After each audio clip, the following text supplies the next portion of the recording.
Here in Memphis. Hello, everybody. I'm Charlie Jones, along with Bob. The Steelers are right in the middle of the playoff picture. Yeah, that win last week propelled them. Made them a lot better team. They're kind of playing out the string at the end of the season. They've had a wonderful season, Charlie. They really have. They really have. And their playoff picture shows they clinch it with the first win today, and as long as they don't lose by 65 points. Yeah, I think that's a guarantee. The other thing that I think we got to pay very close attention to is these two young quarterbacks, McNair and Stewart, are part of the next generation. They're athletes first, quarterbacks second. And look what they've contributed for their respective ball clubs. Each leads the team in touchdowns scored. McNair is the second leading rusher for the Oilers. Stewart, the second leading rusher for the Steelers. Cordell Stewart today starts his 19th career football game in the NFL. McNair is 16th. They are absolutely extraordinary and the keys to both offenses. Two great young quarterbacks. We'll see them in action when we come back in just a moment. What do Brazilians... Here's the weather. I'm not sure that I understand it. The humidity is 93%. It is raining. Now, I am missing something.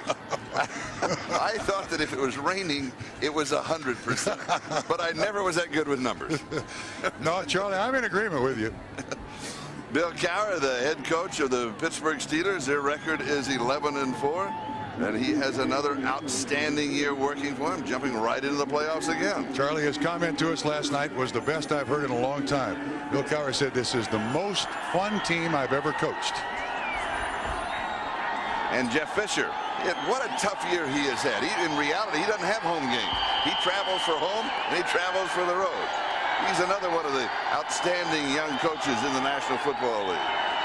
Andre Coleman and Will Blackwell are the deep backs on the return. We are underway in the rain. And out of the end zone here is Blackwell. Probably a bit of a misconception. He had it in the end zone. He could have downed it. He didn't want to take a chance. He'll bring it out to the 14 where Killins makes the tackle. Now, this man will not be playing today. Yeah, deactivated, is not going to have a chance at Jerome Foster's team rushing record. Is going to rest, save himself.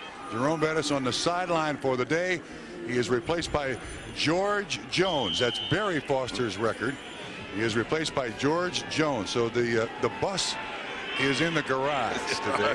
I've got a great quote for the bus I want to pass on in a moment. But first things first, from the 14-yard line, it is first down. Wide open. Double fake, goes deep and overthrows just by a step.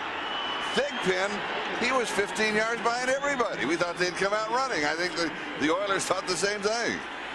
Well, this is a perfect way to start the game. It's a fake reverse. Everybody, a good job of disguising the ball, and he just overthrows Yancey Thigpen, who gets right by the corner. The corner bites that it's a reverse, slips, and Thigpen, who's had a sensational season, you know, with the wind, you got to blame that a little bit on the wind, but you can see that the Bill Cowher's choice, get one on the board early. So it is 2nd and 10.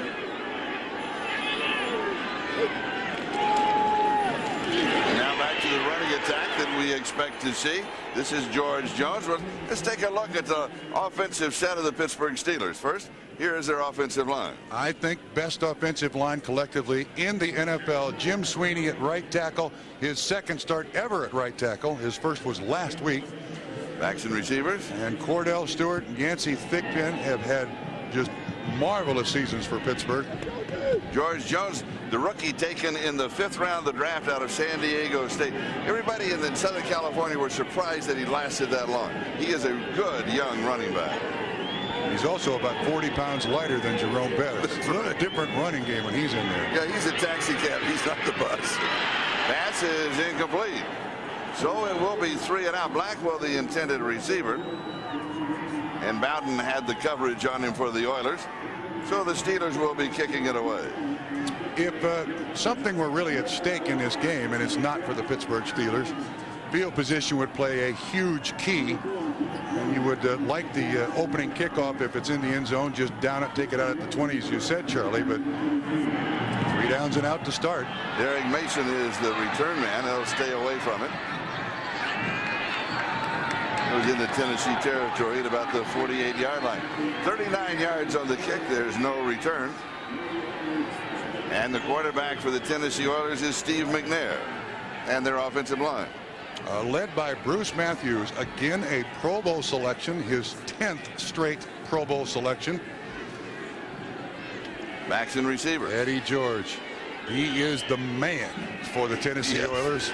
Although the Steelers, the last time these two teams met, just absolutely cold-cocked Eddie George. He only had 29 yards rushing. Well, they're starting from their own 48-yard line. And they start as expected with Eddie George. Let's look at that defense now of the Steelers. The front three. Has played beautifully. They start three, but they play about 6 or 7 different guys in this 34 zone blitz defense. Linebackers and defensive backs. Point out Carnell Lake for you.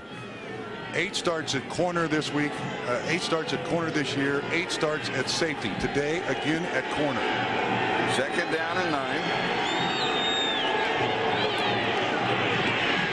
George is unable to slip a tackle. He'll be dropped to the 50-yard line. So in the first 2 running plays, they've gathered only a couple of yards. It's going to be 3rd down and 8 as Henry makes the tackle. Kevin Henry. Look at what Eddie George has done over the last 2 seasons. Rookie of the year last year. This year, fewer carries, more yards per game. He is sensational. The best thing about Eddie George, with all he's carried the ball in the first 2 seasons, no real injuries. Protects himself well. Goes to the chiropractor and 4 days a week, and also gets a massage 4 days a week to stay fresh and healthy. 6'3", right at 240 pounds. Blitz coming. Blitz does come. Out to the far side is incomplete.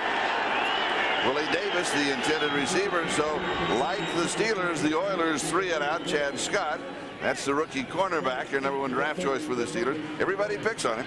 Yeah, and you see the blitz again, trying to create confusion. Jim Haslett, the defensive coordinator of the Pittsburgh Steelers, uses this to just make the quarterback read the defense as he's dropping away from the center. And they have blown up an awful lot of football teams with this style of defense, Charlie. Reggie Roby will kick it away. He hits a bad one off, but a good roll. It'll be down at the 9-yard line. So we have no score. We're about 3 minutes into the ball game.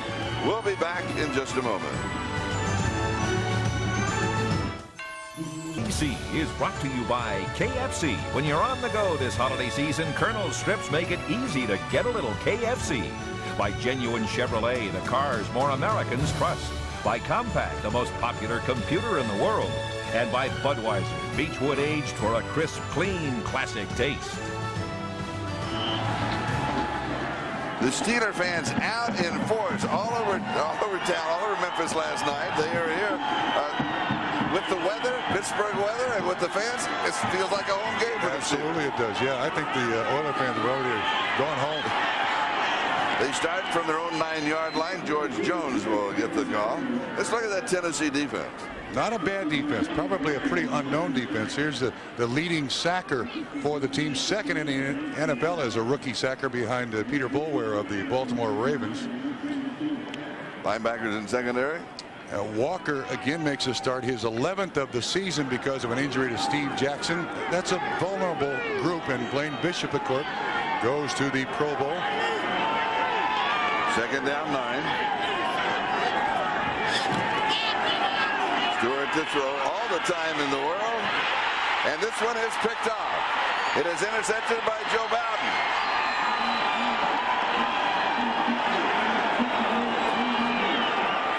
And Stewart had tons of time. Yeah, Charlie, I think Bowden's deep drop really. Here's Bowden right here. He's going to make the interception. Watch how deep he drops. He's eventually going to get back there. See how deep he is? He's almost 20 yards deep. And Cordell Stewart was looking to the right. And Bowden just with a good, nice, deep drop, put himself in front of that receiver for the pickoff. And if there's one thing wrong with Cordell Stewart, he has thrown some interceptions. That's his 17th of the season so far. Bowden's first interception of the season. George tries the right side. Myron Bell with the tackle at about the 13-yard line, inside the 20. You can see the percentage has gone up dramatically in the last 10 games, and just like the Pittsburgh Steelers, Steve McNair has been more involved. He'll run inside the 20, and that's the value that a running quarterback, an athletic quarterback, has to an offense. There's 11 guys to defend inside the 20.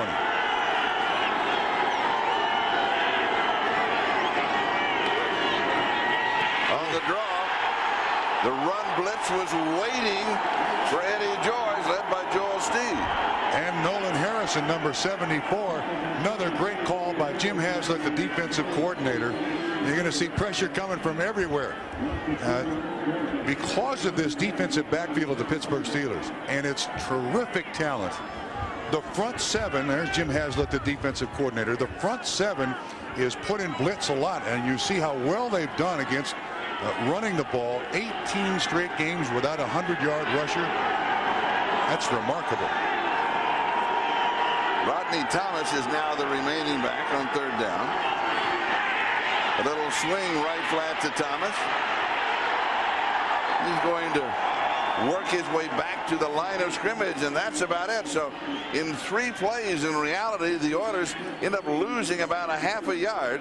So it'll be 4th down and a field goal attempt by Al Del Greco. That was Chris Oldham, number 24, out there in the flat to make the tackle. He was 1 of 2 right in front of him. So and you're right. Again, the Steelers outstanding after the turnover. Dave Craig is the holder. From the 24-yard line, an attempt at 34 yards. Good snap, good hold, and it's through for 3. So Al Del Greco hits from 34 yards away, and Tennessee has the early lead. My head. You're watching the NFL on NBC. 9:11, time remaining first quarter. Tennessee with the early 3-0 lead. Andre Coleman, number 19, and Will Black, number 89, are the 2 deep backs. That, of course, was set up as Joe Bowden picked off Cordell Stewart's pass. That is the 17th time he has been intercepted this year. He has thrown for 21 touchdowns. And here's Coleman on the return. Little stutter step. Nice dodge move. Cuts to the outside. Ball comes loose. Steelers may have recovered it as they dive back on top of it. Terry Killens makes the play. 16 yards on the return. Don't forget, coming up next on NBC, game 2 of our doubleheader. It's a win and you're in situation for Bill Parcells' Jets. The playoff-hungry Lions, the same situation, each needing a victory to ensure themselves of a postseason slot. The Jets clinch a playoff berth with a win, eliminated with a loss. Lions with a win, they're in, or a Redskins loss or a Vikings loss. There's always another possibility. Always. I'll make this comment, too. I don't think there's a more difficult team to have to beat in one game to get into the playoffs than Barry Sanders and the Detroit Lions. Oh, you're right.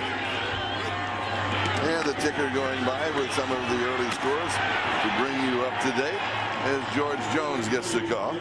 And here Tennessee is leading the Pittsburgh Steelers by a score of 3-0. Well, we mentioned Jerome Bettis is not going to break Barry Foster's single season rushing record established several years ago. He's 26 yards shy, and Bettis prefers to get healthy for the playoffs. How about that for a team choice? I love his quote, too. He said, somebody asked him how he would tackle himself. He said, well, my first thought was to go low, but I'd probably have to go high for pride's sake. And he said, but probably I'd just run over myself. And he probably would. Well, the one thing you got to like about Jerome Bettis, along with his athletic talent, always has a smile on his face. I mean, even in extreme pain, he has a smile on his face. One of the most engaging young men you'll find in the NFL. Meanwhile, an official's timeout for a measurement as the change will come across. Interesting second game between the Jets and Detroit. Interesting? Interesting, yes. 2 teams. Would you have figured at the beginning of the season that they would both be in this situation? Absolutely Come down to the last Sunday afternoon? No, absolutely not. Bobby Ross has done a great job at Detroit. Bill Parcells has done the job that everybody knows about with the New York Jets. That'll be a fun one. That'll be a fun one to watch at home. Cordell Stewart, by the way, a very slow start as far as the throwing arm is concerned. He is 0 for 3 and has an interception. And George Jones, replacing Jerome Bettis, starting at the running back, has carried 4 times for 10 yards. And as you see, it's 3rd down and short. Just a little quarterback sneak should pick it up. And remember what Bill Cowher said about the quarterback sneak and Cordell Stewart. He said he felt that it's the best quarterback for that play that he has ever had or ever seen. Yeah, and the reason is that Cordell Stewart appreciates the hesitation. Yes. You see, he doesn't just dive in there. The little hesitation, wait for the line to get some kind of push, and then he can find a spot. Cordell Stewart is a big kid. Yes, he's very 6'2", athletic. about 215, Yeah, 220. Yeah. very athletic hips, thighs. I mean, very strong kid for a quarterback. Johnson starts in motion, comes back. Little play action fake, rolling, setting, again going deep behind the defense with a diving grab is Charles Johnson. That was a beauty. Oh, he said, They're going to call it off. They're going to call it off. Well, 2 officials say it's no catch. And listen to the crowd here in the Liberty Bowl. You can hear the boos. They're all Steeler fans. Lays out, catches the back end of the football. And Walker is in our way, number 25. Can't really tell from that angle if it was a catch or not. Again, catches the back end of the football. Well, in these conditions and that kind of effort, they ought to give it to him. Explain how hard it is to catch the back end of the football. Oh, the ball is spinning, and you see he catches the back end of the football. And, of course, it's a little wet, so it slips through your hand. Tremendous strength in the fingers and concentration on the football. Now back to the ground. Here's George Jones. Bowden with the tackle for the Oilers. So twice in the ball game, Stewart has gone deep, and both times very close to a 50 or 60 yard play. Yeah, overthrew Thigpen on the first snap of the game, offensive snap of the game, and then almost a catch there by Johnson. Why not? You know, you got this thing wrapped up. Let's not make it difficult to try to get something quick on the board. I don't blame him for doing that. The other thing is, with the Bettis out of the ball game, it changes the personality of the team. So our receivers can get down the field. Let's show those playoff opponents that we will throw the ball deep. Now from the shotgun, 3rd down and 5. Blitz is coming. This pass is complete to Thigpen. Went up, pulled it down, picks up the 1st down. Steelers have possession, 17 yards and the 1st down. Walker with a tackle. You're going to see good pressure here on Cordell Stewart. Blitz is coming, an untouched man. Stewart can take the hit. And then Thigpen has had a sensational season. Just a little hook right inside Walker, number 25. Watch, the ball is stripped away. But that's the way the ball bounces when you are the way the Steelers are 11-4. It all bounces your way, comes right back to Thigpen. He maintains possession. Jim Sweeney is the injured player back at the 32-yard line for the Steelers. He is the starting right tackle. In reality, he is the 3rd right tackle. They're very thin. We'll step aside, back in a moment. You've been quiet. With 5:57 to go in the 1st quarter, Tennessee has a 3-0 lead. But in total offense, Tennessee has 0 yards. And Pittsburgh has 35. The magic of numbers. You figure it out. 1st down Steelers. Wiggins now is the right tackle. And here's George Jones. Charlie, we go back to the previous play for the injury on Sweeney. He's being attended to on the sideline. Here's Sweeney right here. Darrell Lewis comes on the blitz on the other side. Sweeney's just doing his job, blocking the defensive end.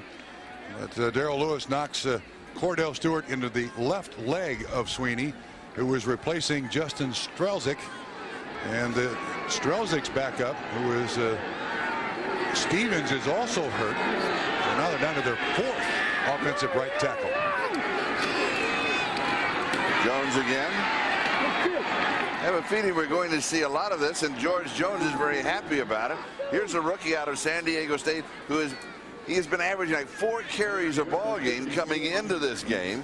He has 214 yards rushing and 56 carries. Already has 7 carries in the ballgame, and he's picked up 20 yards. Yeah, and that is not the George Jones who's most famous for "He stopped loving her today." George Jones. If it is, we have a scoop. No. We're in Memphis. You know, we're in Tennessee. That's right. This is the George Jones out of San Diego State. 3rd down and 5. Stewart from the shotgun. Pass is complete to Curtis Marsh.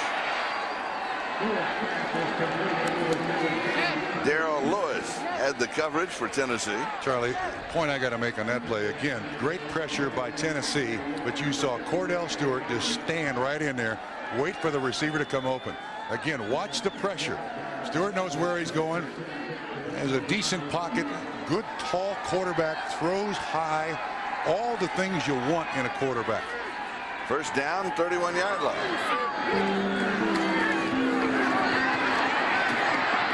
Jones again trying to get to the outside. Defense very well by Tennessee. Led by Gary Walker, the left tackle. They just try to string him out. Yeah. Of course, with Jerome Bettis in the ball game, the Steelers average 160 yards rushing a game.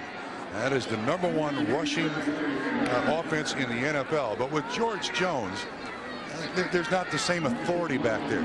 The Tennessee Oilers defensive front 7 realize this is not a bus. This is not even a mini bus. This is like a golf cart, so we can get this guy on the ground. The fullback is Tim Lester, and he has only 2 carries thus far this season. Flag is down. Ball is knocked out of Stewart's hand. Play will come to a screeching halt. Prior to the snap, false start, offense. Number 79, 5 yards, still 2nd down. Phil Luckett, the referee. I think that's the first time we've had this crew this year. I agree with you, and that's call is on Paul Wiggins, the rookie out of Oregon, who is now at right tackle replacing Jim Sweeney. Now that's going to happen. You know, that's going to happen. There's Sweeney still being attended to on the sideline. It would be a shame if Sweeney's hurt, can't somehow be a part of the playoffs. From the Pittsburgh area, went to Pittsburgh, comes back with the Steelers, signs as a utility offensive lineman, long snapper, gets hurt in the final game of the season. That would be a real tragedy. 11th play of the drive. Stewart sets up very quickly, throws, and it is incomplete. Just out of the reach of Mark Bruner, the tight end, and he's just a little off today in the rain. Well, yeah, it's a little off. Sure, and I think that's to be expected. Sets up well. And you can see the strength of the arm. Bounces right off the face mask of Blaine Bishop. Takes a chip out of that red bar down there across his nose. That's how hard he threw it. By the way, the phones are out on the sideline, both sidelines, due to the rain and the water and all that. So we don't have an injury report, official report for you yet from the Steelers. But as soon as we have that, we'll pass it on. Pittsburgh has converted 3 of 4 3rd down opportunities. The blitz is coming. Oh, it's there. Here's the delay. Outside is there to McAfee down the sideline and out of bounds. Nice play. Totally uncovered, Charlie. Is he the hot receiver off of the blitz? No. That was a screen. That was a screen all the way. Beautifully done. See him drift out here? Somebody just drops him. That is set up for a screen. Beautifully done. There is no coverage whatsoever. Is that a lonesome screen? Because he didn't have anybody out there with him. Yeah, but I think what happened is a couple of offensive linemen were held up at the line of scrimmage, so he was out there by himself, and someone blew the coverage by the Tennessee Oilers, and he's the lonesome receiver out there. It's a new innovation by Bill Carr, the lonesome screen. First down, 11-yard line into the end zone, and it is incomplete. Bruner, the intended receiver, nice defensive coverage by Baron Wortham, who was back with him all the way, the middle linebacker. Yeah, he did an excellent job. Here's the matchup right here. Wortham stays right with him. Stewart has great faith in the receivers, tries to put it up there. And Bruner gets his hands on it, but Baron Wortham stays right with him to knock the ball away. He's got great he loves his arm. He'll stick it in there when maybe he shouldn't. You know, he's great confidence. That was the And I think great quarterbacks have great confidence. And here's what the Steelers have done inside the 20 in the red zone. Spectacular. Good protection again. Back underneath the coverage to the 5-yard line. The pass is complete to C.J. Charles Johnson has it at the 5. Bishop with the tackle. That graphic, Pittsburgh's success inside the 20, right on him, right on Cordell Stewart.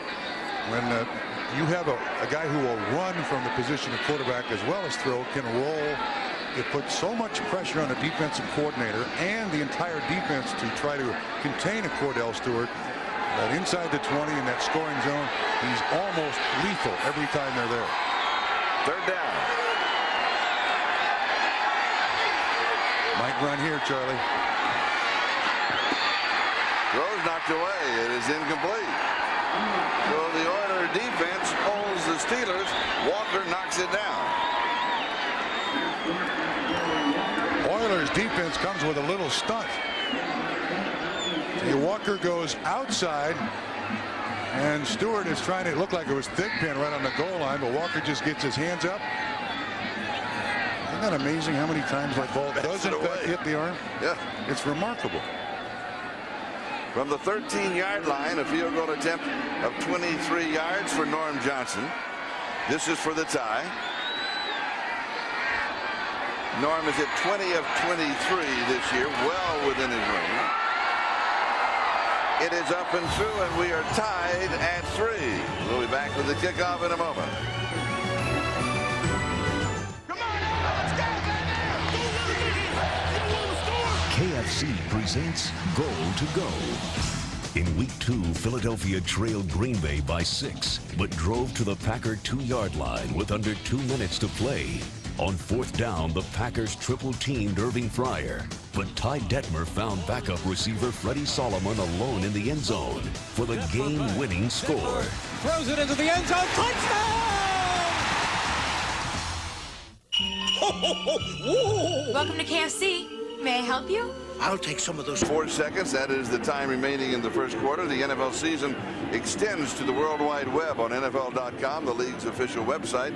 Visit NFL.com for all of the scores and stats, including a complete roundup of this weekend's scores in action. Plus, chat live with some of the NFL's biggest stars. It's all at NFL.com.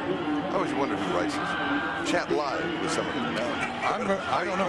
You could just say chat with some of them, I think. I'm going to do the Super Bowl on the internet. Can you imagine that? Can we chat with you? Absolutely. You can chat with me, Charlie. Good. Anytime you want. Is he going to be Trumpy? NFL. No. NFL.Trumpy? All right, here's the kickoff.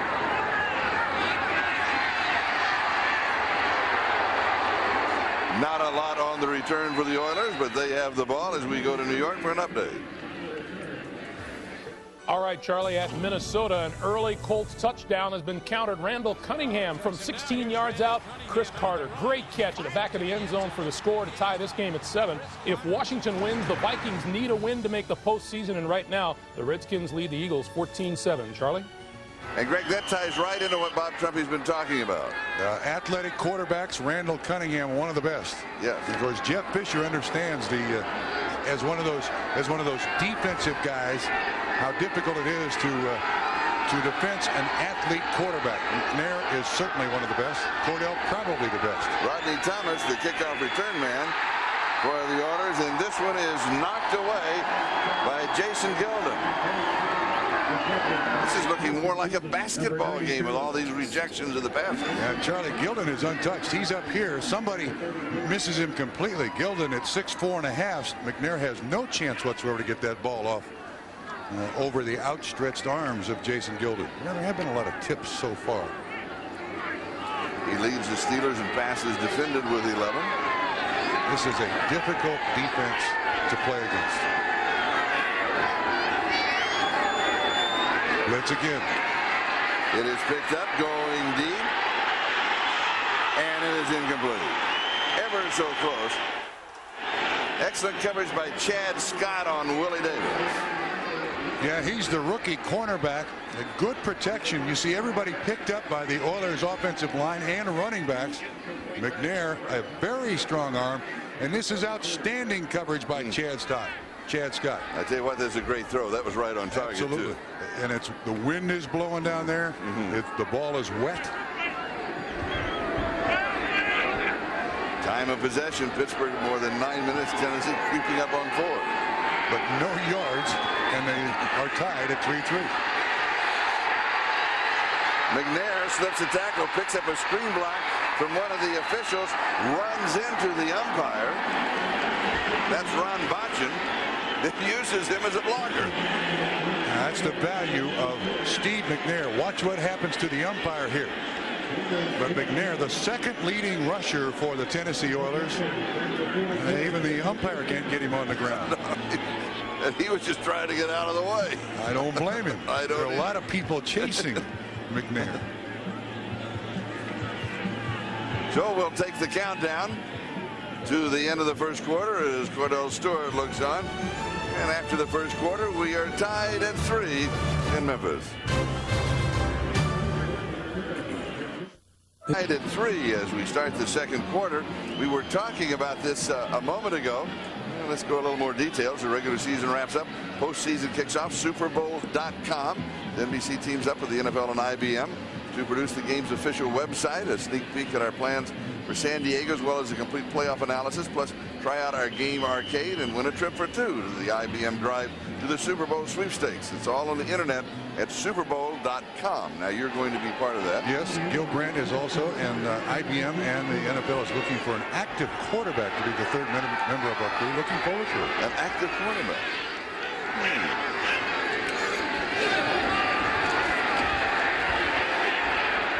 The Oilers attacking the right side offensively. Bruce Matthews in that offensive line, number 74 for the Oilers. His 11th trip to the Pro Bowl. There was some concern about whether Bruce would come back. This kid was drafted in 1983. This year, his family, his 10th trip to the Pro Bowl. This year, his family stayed in Houston, where he's going to live when he retires. Next year, they're coming up here with him. So it looks like Bruce Matthews is going to play another season in the NFL. I'm glad.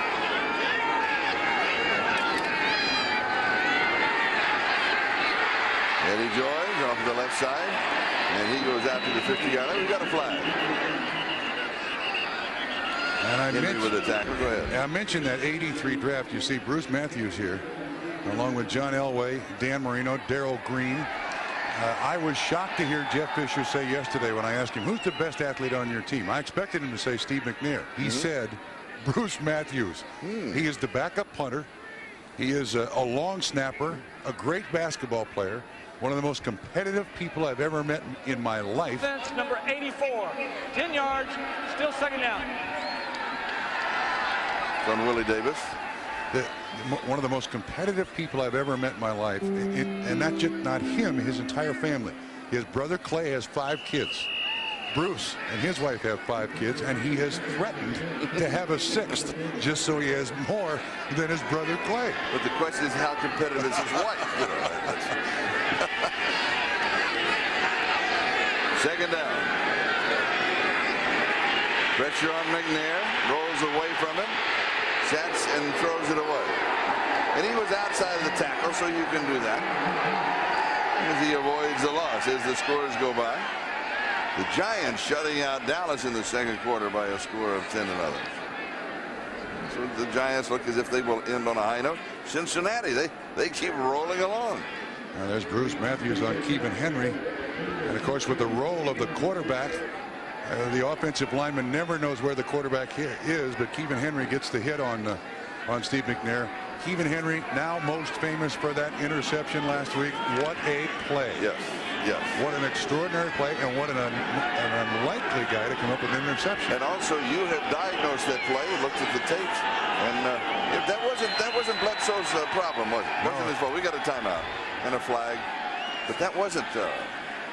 Nobody could have completed it. It was a perfect defensive call. Absolutely. Prior to the timeout signal, delay of game, offense, 5 yards, still third down. Now, this is what drives every head coach absolutely nuts. But one of the problems when you play the Steelers is that they move around so much. There's a lot of audibilizing out there by the quarterback, and it does take a little extra time. 3rd down and 19.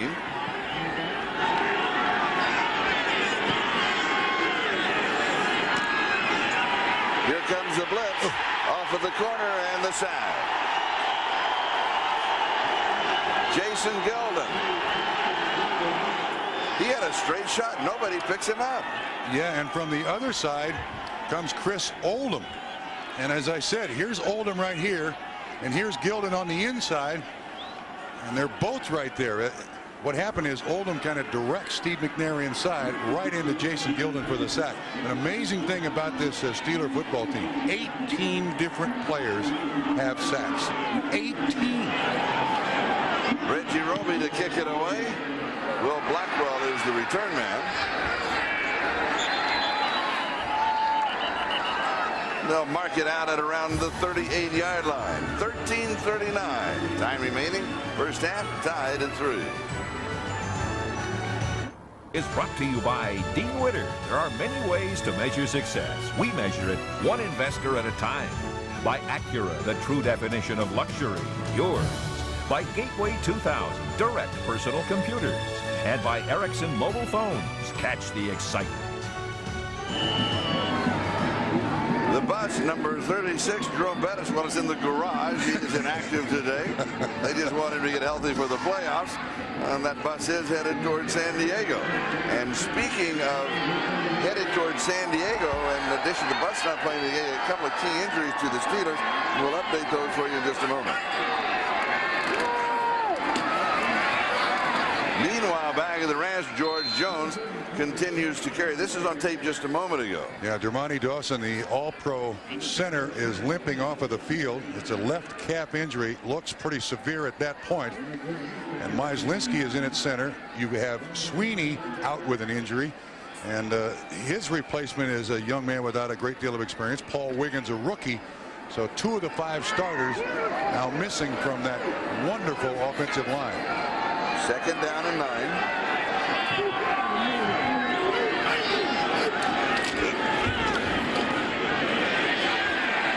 Here's John Whitman. That is only the 4th time that the fullback has carried the ball this year. He is stopped by Kenny Holmes. Getting a little more size in that offensive backfield. Whitman, 6'1", around 240 pounds. Played his collegiate ball at Penn State. Charlie, a report on Tom Myslinski playing center for Dermontti Dawson. Myslinski has played a little bit of center this year, kind of in a cleanup role, so he does have some experience, but you're missing 2 sensational offensive linemen here. 3rd down and 7. Now he's snapping in the shotgun just to add to his difficulties. Pretty good snap. Stewart has pressure, just avoids it, makes an outstanding downfield move. He is unbelievable. In addition, I enjoy watching him. I love watching him perform. We visited with him last night, and he just lights up the room when he comes in. And he sat down. He didn't want to leave, and we were just chatting away.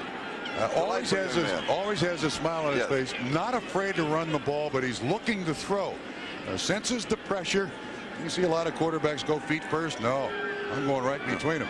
You know, the thing I like about Cordell Stewart, he signed an autograph for a young man in our room last night. Has a happy face underneath his signature.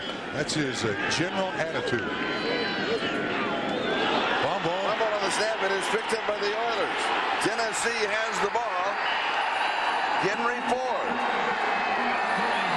was right there, and that was the miscue between Myslinski and the quarterback, Cordell Stewart. Except that's about the 4th or 5th snap they've had. It's kind of unusual to have it the 4th or 5th snap. Generally, it happens in the first one.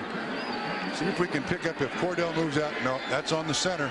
Cordell was right in there. It looked to me like because there was a guy right on Myslinski's nose that the snap was short. That is, he didn't get the ball up far enough. He had to block quickly. And he just kind of rolled out of there a little bit. Picked up by the Oilers. 2nd turnover of the game by Pittsburgh. And the Oilers with great field position. Tennessee has 3 points, and those 3 points came off of an early interception. Offensively, they really haven't been effective at all. McNair sets, throws, has his man, and he hits him. Nice pass right on target at the 20-yard line. A gain gain of 18 yards on the play. And to Joey Kent, someone they want to get more involved. Excellent pass protection here by the Oilers. Good play fake. And you see it, McNair just steps up a little bit. Look how strong that arm is. I mean, that was one of those rifle shots out to the sideline. Kent, the rookie from Tennessee, taken in the second round of the draft. The Oilers now have 18 yards passing and 18 yards rushing. A little slow on the handoff to Rodney Thomas. Still manages to get inside the 20. Charlie, where's Eddie George? There's Myslinski on the sideline. The muffed snap between him and the quarterback. What's wrong with Eddie George? Why is he not in the ball game? An outstanding question. And when you're at the Super Bowl, I will call on SuperBowl.com and ask you that. Well, hopefully we can find out before that. Maybe just a breather? I don't think so. 3-step drop. Pass is complete at the 12-yard line. Going on the quick out to Derek Mason. A couple of yards shy of the first down. It'll be third down and short. Cornell Lake with the tackle. A man of many positions. Man of many positions, but on 2 successive throws, Derek Mason, a rookie out of Michigan State, makes a catch. Joey Kent, a rookie out of Tennessee, makes a catch. You can see that Jeff Fisher wants to see exactly what he's got at wide receiver for next season. Well, and that may be the same situation as running back, because the report that we just got is Eddie George is okay. He's just not in the ballgame right now. And so looking towards next year, perhaps looking at who his backups are to see if he needs any help in that position. This pass is complete to Derek Mason. A flag is down. And now we have some exchange of holiday pleasantries going on at the 12-yard line. You know, Merry Christmas to you. Merry Christmas to you. A humbug, perhaps, and a personal foul. Against the Oilers. Jeff Fisher was just lobbying it. Look, we got the first down. We'll take the penalty after the play. See if it's on Runyon. Personal foul. Unnecessary roughness on the offense. Number 69. 15 yards. Still third down. Third down. They call it as a continuing foul and not a dead ball foul. Yeah, what Jeff Fisher is saying is that the catch is made. The guy is stopped, and there's the hit. And the hit is on Cornell Lake right in the back. Not a particularly good penalty by Runyon. And of course, the players come to the defense of Cornell Lake. That's Nolan Harrison right up in the face. I agree with Jeff Fisher. That should have been a first down and then mark it off 15 and be first and 25. As it is, it's going to be third and at least 15. And I didn't see that much of a personal foul floating around in that replay. Maybe it's something else. But he pushed him from the back. Well, that's okay as long as you don't get caught. but he got caught, right? He got caught. And Jeff Fisher is lobbying with the sideline official that was not a continuation of the play. The player was on the ground and should have been a first down. Third down.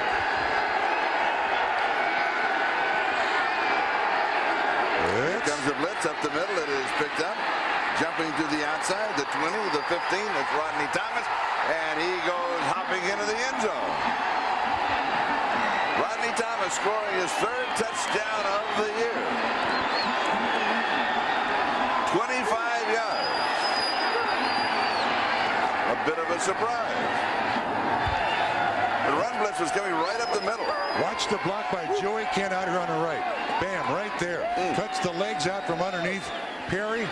And Rodney Thomas can run into the end zone, and that is just the 5th rushing touchdown that the Pittsburgh Steelers have allowed in 1997.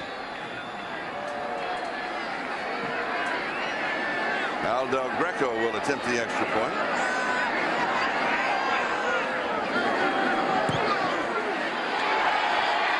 It is good, and Tennessee moves up 10-3 over Pittsburgh. We'll be back with the kickoff in a moment. Rodney Thomas, who just scored the touchdown, his third of the year, is on the kickoff team.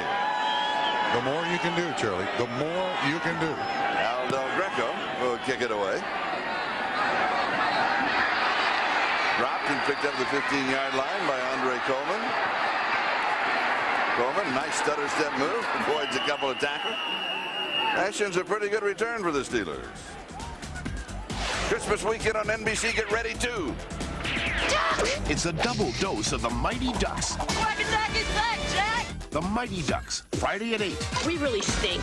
D2, The Mighty Ducks, Saturday at 8. Christmas weekend on NBC.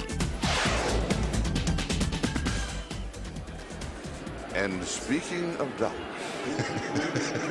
they have been spotted in Memphis and more on that story film after this play. Spotted twice a day. That's right, at 11 in the morning and 5 in the afternoon. We'll be back with the Duck Report.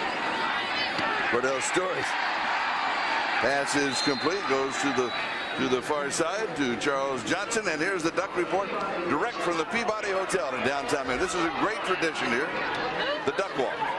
Yeah, they have a room of their own up on the top of the Peabody Hotel. Twice a day they come down. Their own elevator comes down. Swim around in the pool, Yeah, there's mothers. There's babies down there. They celebrate, swim around a few times, take the elevator back up. I wonder who dries their feet. I know it's the duck life. You can buy duck soap.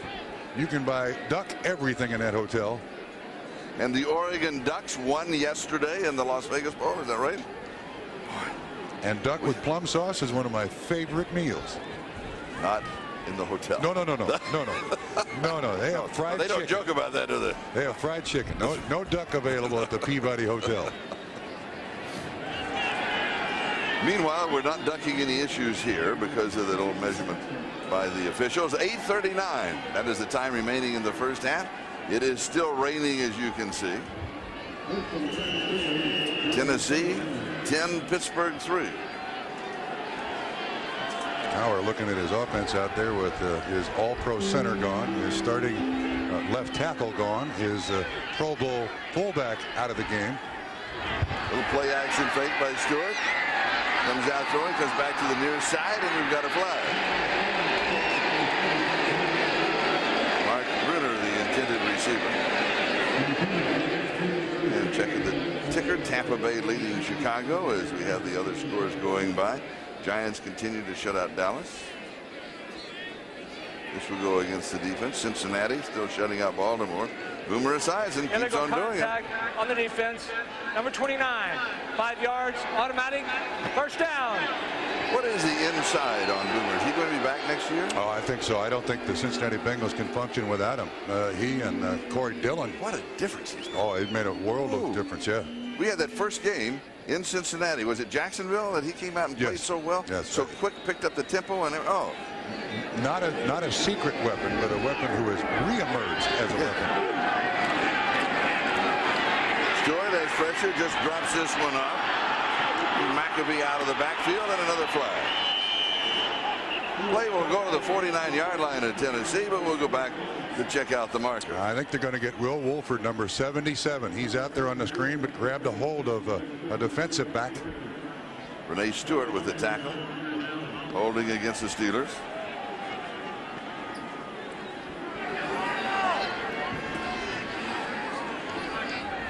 And Joe Bowden, the outside left linebacker for the Oilers, is the injured player at the 45-yard line. During the run, holding, offense number 77. 10 yards, still first down. On Wolford. Now you're going to see this thing set up, and it's Wolford right here, and he grabs a hold of Darrell Lewis, 29, grabs him by the jersey, kind of shoves him down to the ground. And Cordell's reaction is, who did it? What are you talking about? There was no holding there. I didn't see it. But the officials did. Yeah, Wolford, one of those spectacular additions to this offensive line. Played almost his entire career as a tackle, comes in here to play guard, and he's fit in perfectly.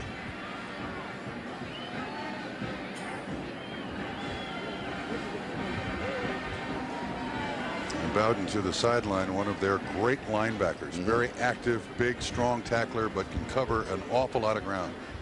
And there's nothing worse than the last game of the season, when your season's over, to have an injury and you walk to the sideline thinking, oh man, I don't want any surgery, I don't want any injuries, just leave me alone. And of course Cowher's got as many problems. He's got Dermontti Dawson in the locker room, with a very bad calf. And Jim Sweeney hurt. First down.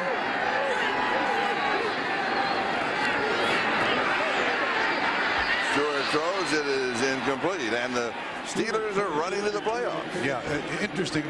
These two teams are 2 of 7 who have more rushes than passes. Here are the 7 teams. You see their collective numbers: 72, 32, and 1. Now, the interesting thing about those teams is that if you look at the success of more rushes than passes, it does lead you to the playoffs. There are 4 division champions in there, 6 teams going to the playoffs, and Tennessee is the only team in the NFL with more rushes than passes not in the playoffs, Charlie. And you have the thought goes through your mind that Johnson and Cordell were changing the play just amongst themselves, and a flag is down. And they simply may have run out of time, or there would be a motion call.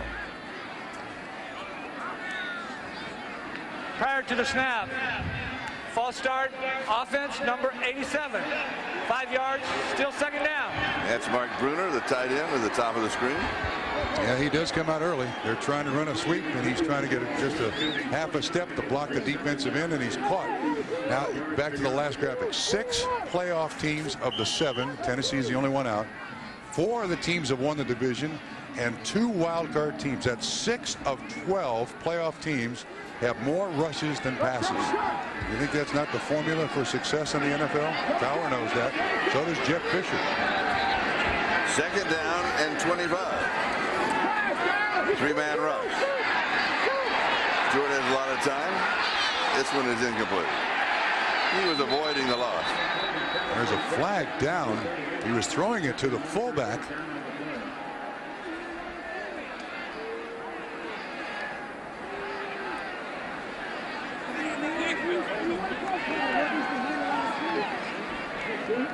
It'll be a holding call against Tennessee. A defensive hold. And remember, that was 2nd and 25. Holding on the defense, number 96. 5 yards and an automatic first down. Costly penalty called against Gary Walker. Yeah, the fullback, John Whitman, was the intended receiver.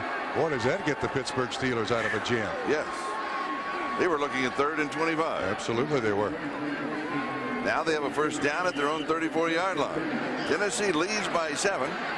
Steelers have been penalized 3 for 20, as you saw Tennessee's number.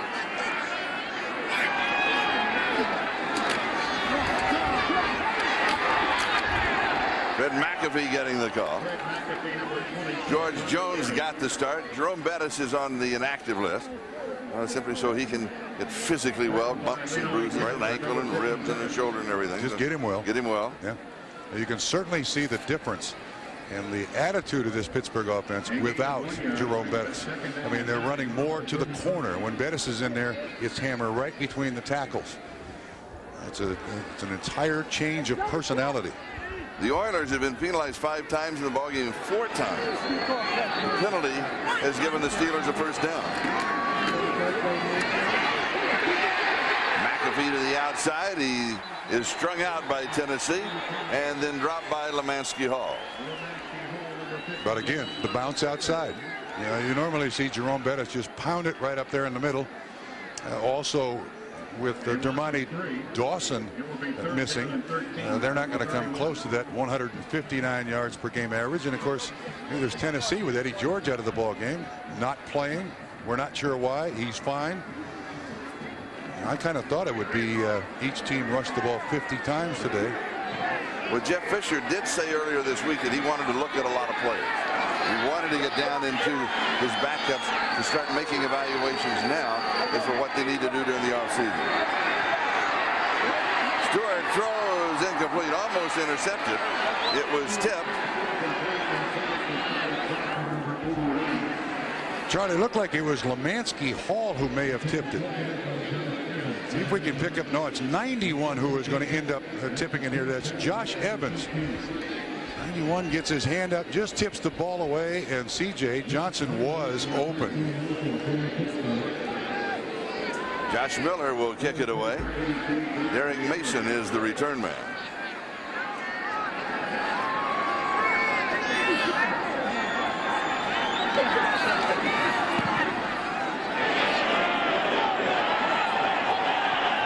Mason takes it back over his shoulder, heads to the far side, has a block at the corner, is out to the 30 and down the sideline. Pretty good return.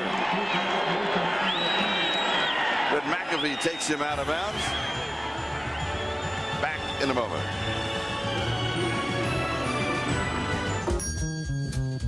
On Saturdays, your customers can receive 2-day packages from Jets and the Detroit Lions.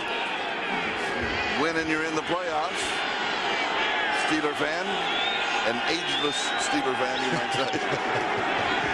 Play action fake, rolling to the right is McNair, and he unloads this one deep, tripping, falling, no flag, incomplete. Wait a minute, one says no flag, the other one says interception. Whoa. Well, now they're ruling it an interception. I believe it was Darren Perry, Charlie, who comes up with it. No, I don't think I'm right. I think it's number 30. That's Chad Scott who comes up with it. All right, let's see what happened. That is a real heave by Steve McNair. Is it Chad Scott?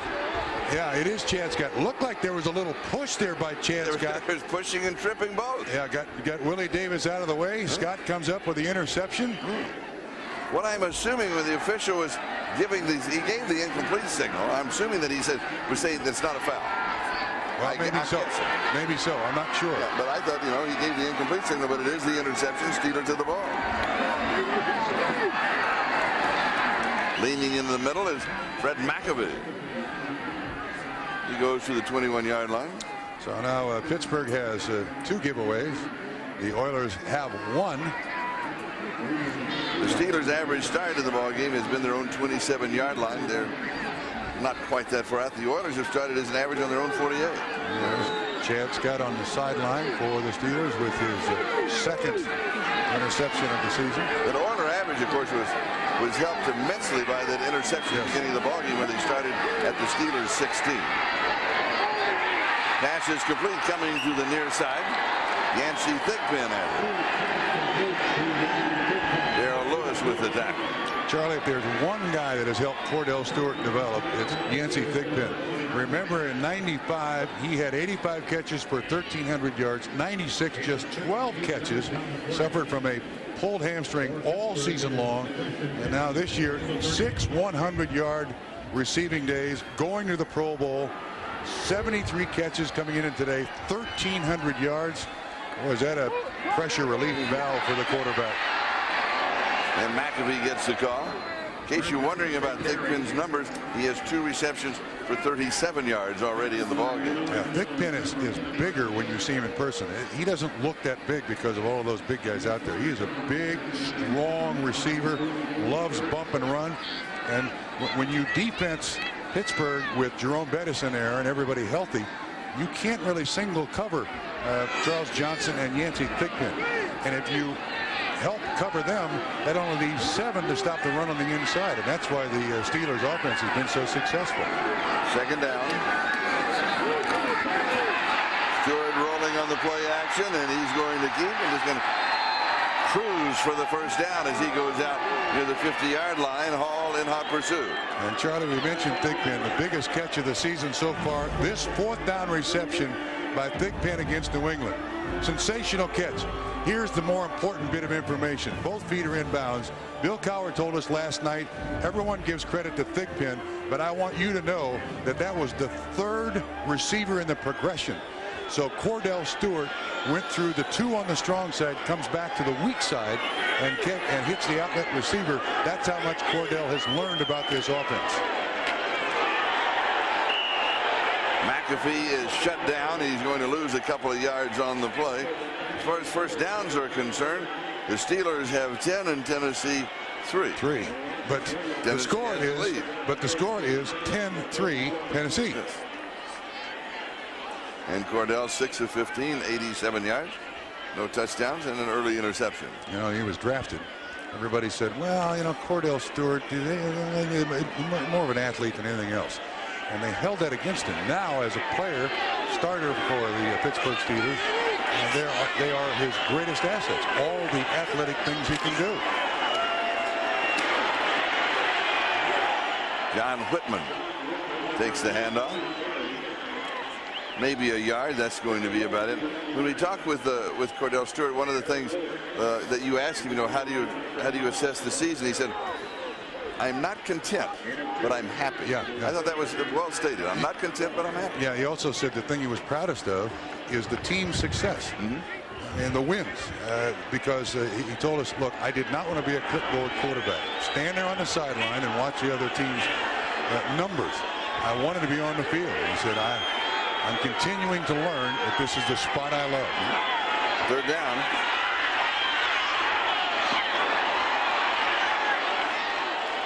Incomplete. Johnson, the intended receiver, and Hall was there. He also said, he being Kordell Stewart, that the fact that he played along the way, that he was slashed, that he was in the games, that he saw how fast things move, that he was the short yardage, he was a red zone quarterback. He did some things so that this year he felt like he had been there before in a lot of cases. So he wasn't starting at ground zero. Yeah, I thought that was a great point of view. And Bill Cowher said, because Kordell Stewart is now the starter, all the older players on the team, they're his big brother. They've all taken him under their wing. Here's the kick. Derek Mason is the return man. Calls for the fair catch and takes it at the 9-yard line. And the wind continues to whip around here at the Liberty Bowl. 2:16 time remaining first half. Tennessee leads by 7. Most low-priced computer ads include legal type, like that. And here is Rodney Thomas. Finds a bit of a hole, slides through out near the 19-yard line, maybe the 18. We've got 8 or 9 yards on the play. And he is stopped by Darren Perry. And we'll now have the 2-minute warning given to both benches. Clock is stopped, and we'll be back after this word from the NFL. You ever heard of a football player named Kendra Wecker? She played Tennessee leading by 7. And coming up on the Domino's Pizza NFL and NBC halftime report, Greg Gumbel, Chris Collinsworth, Joe Gibbs, Sam White. And we'll bring you up to date on all the day's happenings around the NFL, plus a conversation with Jets cornerback Otis, my man, Smith.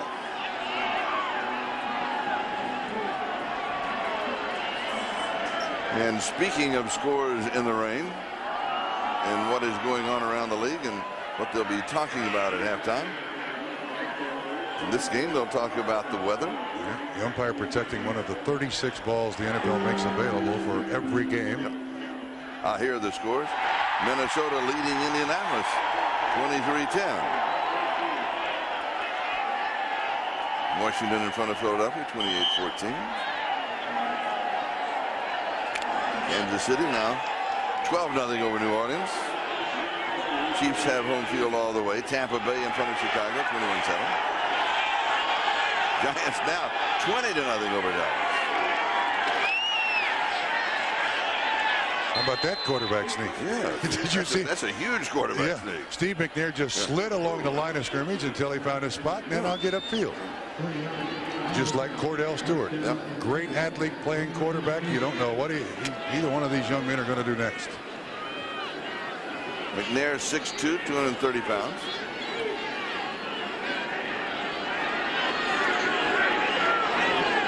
Has the first down at the 22-yard line. Rodney Thomas made a lot of moves before he even got to the line of scrimmage. Is that good or bad? Well, he didn't have any choice because, again, there was a run blitz, and Levon Kirkland at 265 pounds, untouched. That made Rodney alter his course a little bit. 4 first downs and 10 points.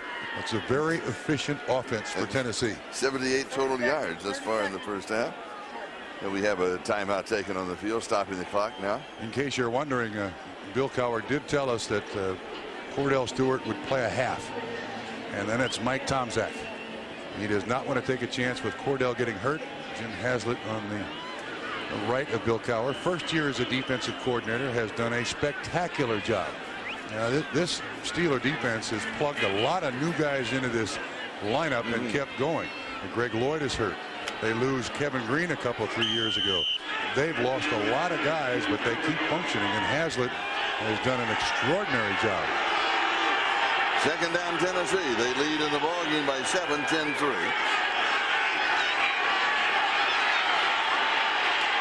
McNair reverses his field. Has the first down. and hurdles the bench. Just as an explanation point at the end of the run. Charlie, remember when he told us he has watched a lot of tape of Cordell Stewart. He says the two of us are very similar, except Cordell is a lot faster. He does not mind running one bit. When he was in college at Alcorn State, he played the shotgun. He just kind of stood back there and chucked it. But as you said, he's close to 230 pounds. Big, strong kid, and will put it on the line for his teammates. When they need some extra yards, he's more than happy to run. First down, Tennessee, minute 10, time remaining, first half.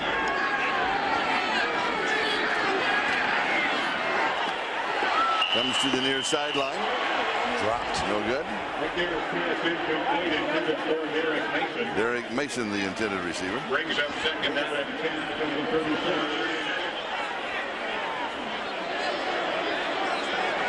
McNair, 4 of 10, 28 yards, 1 interception. Neither quarterback's throwing stats have been that good. Their running stats are pretty good. Well, but in this weather, these conditions, last game of the season, not bad. Not great, but not bad. 3 carries, 29 yards rushing.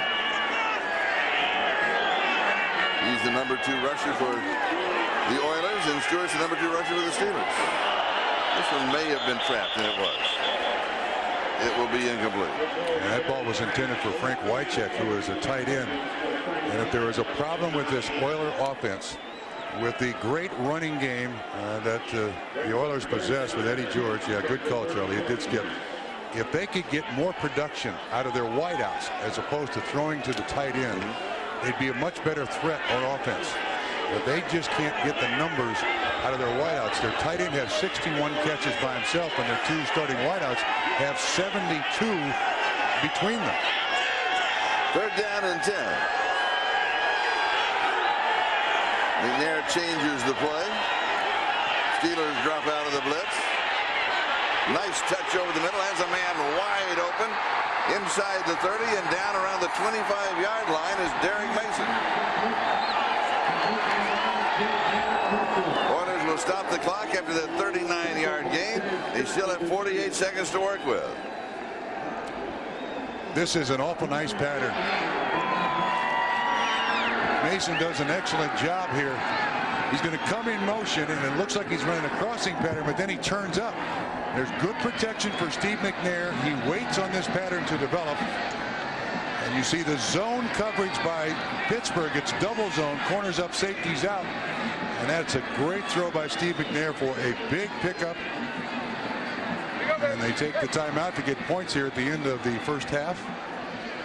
Oilers with 1 timeout remaining already, well within the range of Al Del Greco, who is hit from 51 and 52 yards. Although in conditions, these type of conditions will take 10 yards off of that distance. Sure, absolutely. That was an awful nice play. I like that one. Good. And that patience. was an automatic. He went to and he called it. It was a hand call. Yeah. Good patience shown by Steve McNair there. Latter stages of the half, you get a little excited, especially with consider the fact that this is McNair's 16th start in the NFL. So in reality, the end of his rookie season as a starter. Here comes the blitz. Picked up nicely. Good protection. Pass is right on target. Credit the offensive line and his backs. They picked up everybody coming. Well done. Willie Davis with the reception. Randy Fuller with the tackle. Meanwhile, the Steelers were offside. It'll be declined. They'll take the play, I'm sure. But Charlie, you were absolutely correct. It came with a blitz, but watch the job they do picking everyone up. Just stand right in there. Good job done by Thomas, number 20. It's a delay inside. And Fuller is just late getting there. Nice pickup. Oilers drive stays alive.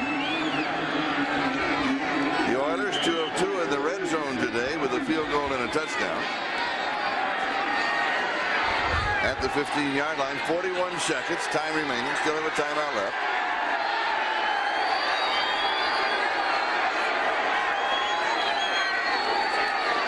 Four-man rush.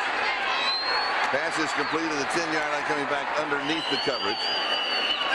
Chris Sanders has it, and Bell makes the stop. And a hurry-up play here called by Steve McNair. Get everybody set to the line of scrimmage. Either has a set play or just down the ball. Just throws it into the ground. I don't understand that. And I tell you what I don't understand. He motioned people. He loses 3 or 4 seconds right at the end. Why didn't he go with it quicker? Well, you have a standard setup for your offense. And he had too many guys on the line of scrimmage. The quarterback's job is to make sure, look around, make sure everybody's set in the right spot. Not necessarily exactly the right spot, but not moving. And then you go up underneath center, put the ball on the ground. You want to save that last timeout for the kick. So I would guess that this would be a throw, not a run. Into the end zone. Into the end zone. Right. Take one shot at it. 5-step drop into the end zone. It's there. Knocked away. Whoa. So close. Should have been caught. Let's look at that again. Again, Charlie, it's the out and up run by the tight end right here. He's going to make a little move out and then up at the end of the end zone. And Darren Perry, 39, is right underneath Wycheck. Just can't quite hang on. Can't quite get there. Nice touch, though. There's just a delicate little touch on that pass. Steve McNair saying, oh, what could I have done better? How could I have made that completion? 29-yard field goal attempt by Al Del Greco. He is hit from 34 yards out. Readjustment on the snap. Dave Craig, the holder. It is good. Dave Craig does a great job. Now, for a guy who was known for most of his career as soap dish hands because of all the fumbles, he does a great job of setting that thing down, getting it on the point. That is an outstanding job done by Dave Craig. And something else. And Al Del Greco does something else. He starts his motion and he doesn't hesitate. I mean, he's counting on Craig's. You know, you got to correct it by the time I get there. Yeah, well, Craig did. Yeah, he did. He did a great job. Dave Craig has not been a holder for field goals and extra points for a lot in his career. But I think now in, what is it, his 32nd year in the NFL, he's willing to do anything that anyone wants of him. I'm joking. I shouldn't kid about Dave Craig. It is, in fact, his 18th year in the NFL.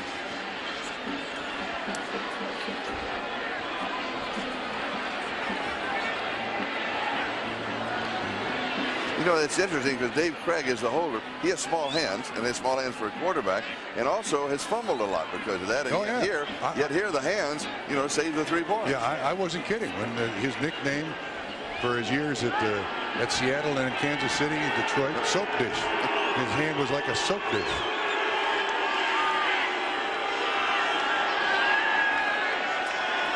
Andre Coleman and Will Blackwell are the deep backs on the return.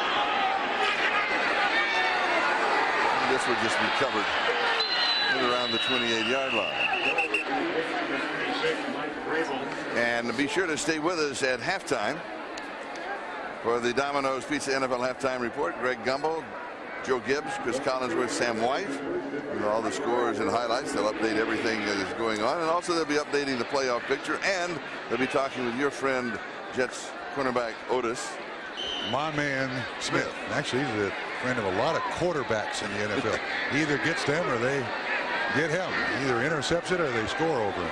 And the Steelers will take the kneel down, and we'll take the official countdown to halftime. And at halftime, it is Tennessee 13, Pittsburgh 3. And right now, let's go direct to Greg Gumbel in New York City. This is the Domino's Pizza NFL on NBC Halftime Report, brought to you by Domino's Pizza. Domino's, delivering 1 million smiles a day. Charlie Jones, thank you. Those of you who have been watching the Oilers and the Steelers, welcome to our studios in New York, along with Joe Gibbs, Sam Weiss, Chris Collinsworth. I'm Greg Gumbel, and let's run down scores and highlights on this final Sunday of the regular season.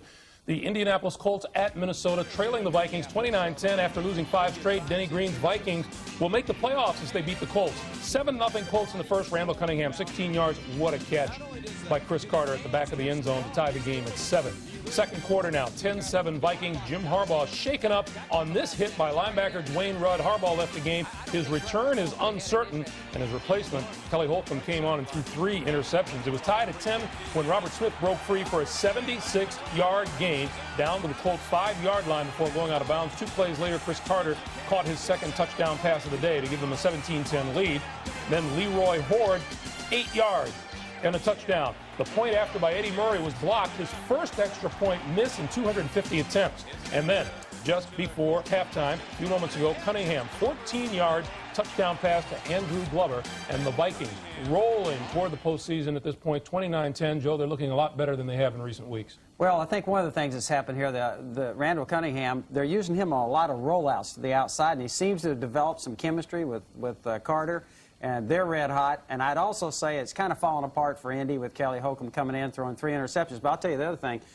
John Randall is a man possessed over here on that left side for Indy. They're going to have to keep somebody in on that side and just put them on this guy, or they're going to wind up with no quarterbacks. All right, Joe. In Washington, the Redskins, if they're to have any hope for a postseason, need a victory today. And at halftime, they are leading the Eagles 28-14. In Kansas City, Elvis Gerbach getting the start for the Chiefs, and the Chiefs lead the New Orleans Saints by a score of 12-0. Sam, how's Elvis doing? Well, it's a rainy, messy day. A little bit hard to tell. He's been sacked twice in the first half, already sacked once going into the second half.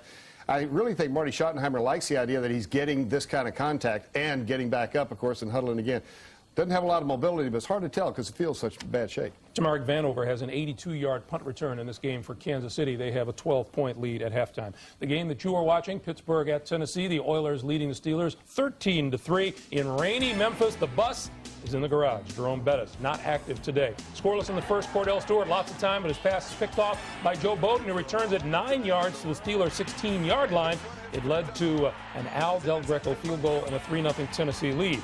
This is almost a disaster for Pittsburgh. Pro Bowl center Dermontti Dawson headed to the locker room with a strained left calf muscle. Tom Myslinski, normally a guard, replaced him at center. His snap to Stewart is fumbled. Henry Ford recovers and motors 10 yards to the Steeler 38-yard line. Backup running back Rodney Thomas will break outside here and go 25 yards for an Oiler touchdown, and Tennessee in the lead at the break by a score of 13-3. But how devastating is the loss of Dermontti Dawson? You know, Dermontti Dawson's not only the best center in the game right now, he is one of the best football players in the National Football League, and it really has a great impact on this offense. Of course, we don't know what the ultimate result is going to be, but so much of this offense is predicated upon his ability to snap the ball and then pull to the outside and allow Jerome Bettis to sort of start up inside and then bounce out to the outside. One of the most athletic guys for that size that you'll ever see. All right, Chris, in Tampa, Trent Dilfer back on his game. 21-7, the Bucs lead. Dilfer is thrown for a touchdown and run for another.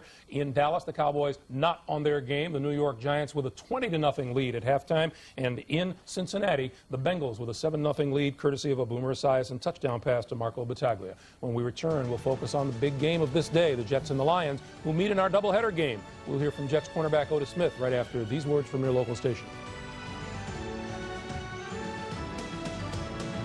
Collinsworth. The doubleheader game that most of you will see is the New York Jets visiting the Detroit Lions. A Jets win puts them in the playoffs. A loss eliminates them. Detroit assures itself a spot as long as the Lions win. One of the keys will be how well the Jets cornerbacks Aaron Glenn and Otis Smith defend wide receivers Herman Moore and Johnny Morton. Smith returned 2 interceptions for touchdowns last week as the Jets beat the Bucs. He spoke with Phil Simms. You may knock me down and knock me down, but I'm going to continue to fight. And, you know, until you knock me out, we're going to battle. And I haven't been knocked out yet, and I don't plan on getting knocked out. Going for 6, and he's wide open, Tim Brown. Otis Smith has been burned twice. What a nightmare of a half for Otis Smith. He's been beaten on all 3 touchdowns. You know, I don't go on to somebody else's job and say you suck at your job. You know, maybe I'm not doing the job I'm supposed to be doing or as well as I could be doing it, but you know, I'm out there working hard, and for a person to say you sucks, I think that's very degrading. This year the New York media at times has been very harsh on you. It's how is the criticism from the fans and the media, how have you dealt with it this year? Well, I pretty much try to ignore it, you know, but the media, you know, they're in our locker room every day, and you know, they're asking me all these questions each and every day, so it's kind of difficult to ignore it. But, you know, I don't have that one-on-one contact with the fans. So, you know, I get some boos when I'm introduced at the beginning of the game. But a lot of balls are coming my way, and, you know, some I can't get my hands on, and, you know, the receivers catch them, and, you know, unfortunately, they've been, you know, some touchdowns caught on me.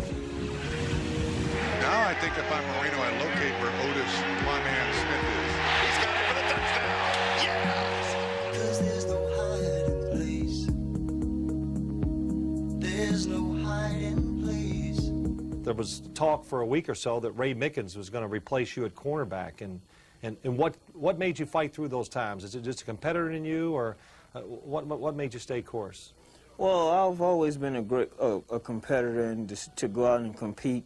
And, you know, I was competing against other guys for a while. Then I started fighting for my job. So I realized that, you know, I wasn't doing something right. So I went back to my old ways, you know, and started working hard in practice, working extremely hard in the film room. And, you know, and it started paying off for me. Intercepted by Otis Smith down the right side. Otis Smith breaks the tackle. He's to the 10. He's in. Touchdown, Jets. Dilfer unloads near side. It's intercepted. Picked up again by Otis Smith down the right side. He's got the 20. He's got the 10. And he's in. Touchdown, Otis Smith. Second one of the day. And when he has one of his days where his confidence is up and he's got a good feel for what he's doing and he's concentrating, he can play well. You know, Coach Parcells has been a great supporter of yours. He said a couple times, he says, my money is on Otis. And when he says things like that, how does that make you feel? That's a great feeling. I hope he gives me some of it. No, Bill ain't giving up no money now. You know that. No, but that's a great feeling to know that, you know, your head coach is behind you all the way when you've had a rocky road, you know, so to speak, and, you know, he's still sticking with you. You know, it gives me a great sense of confidence. As Otis Smith mentioned, he has had his detractors in the early going, and our own Chris Collinsworth was one of those, but the guy has worked hard out there. Yeah, and it wasn't hard to be one of his detractors early on. He was getting lit up pretty good.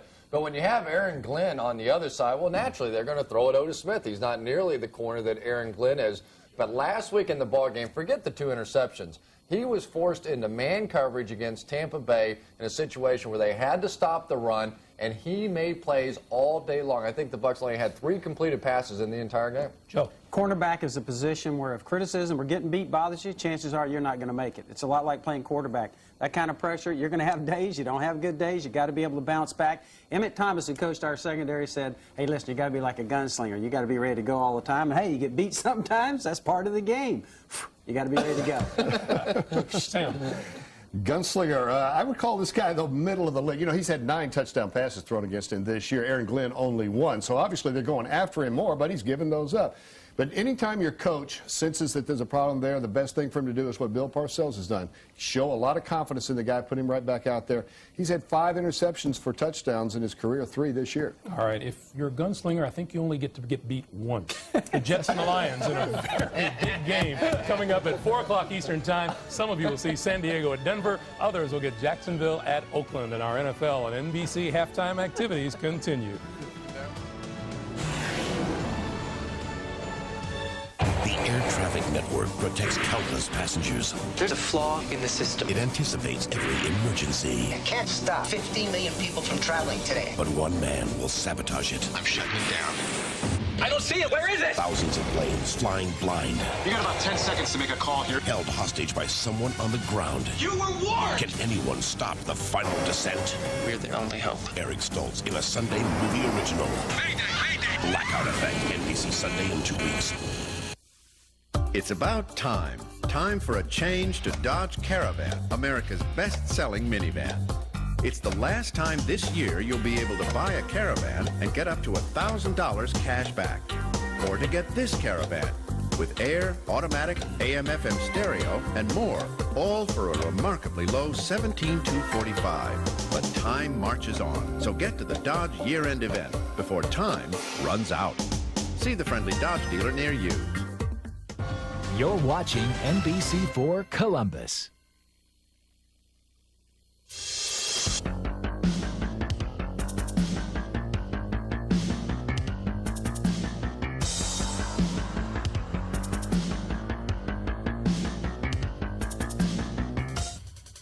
The Lexus Challenge, hosted by Raymond Floyd, next weekend on NBC.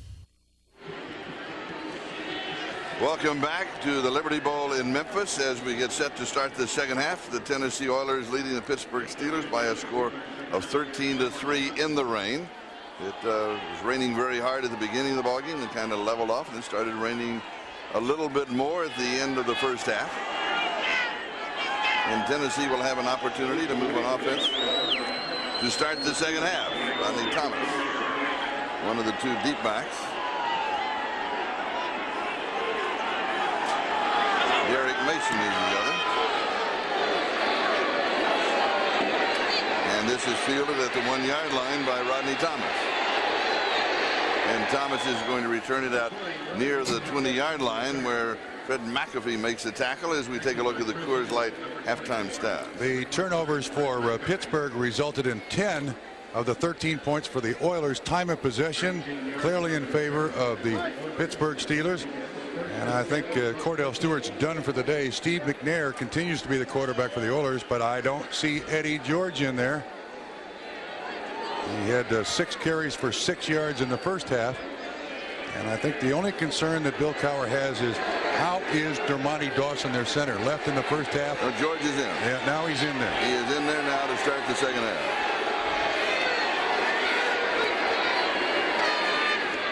Play action fake. Buys time. Goes deep down the middle. It is dropped. Willie Davis. Oh, he'll remember that the whole offseason. Charlie, my only explanation is that ball must have been addressed to somebody else. Ooh. He goes right. He goes right by the cornerback who trips, and look at the adjustments he's trying to make. Right there. Oh. See, there are a lot of receivers who get so used to catching the ball with their body, they forget to catch the ball with their hands. Fundamentally awful by Willie Davis. Oh, his quarterback just hangs his head. Oh, how can you do that? Again, same thing. Oh, this one is overthrown. At least they gave him another chance. Yeah, well, I'm not so sure if I'm not Steve McNair, I'll make him run another one. I would too. This is. I'm watching. Well, no, he's on step on the sideline. This is a stop and go, and he goes right by Randy Fuller. This one's slightly overthrown, and McNair may go back in the huddle and say, "Where's Willie Davis again? Where is he?" Yeah, they're going to do it again. Somebody tough because he's on the sideline. Well, that's too bad. Yeah, there he is. I'd make him go out there and run another pattern 40 yards deep. I would too. Meanwhile, it's third down.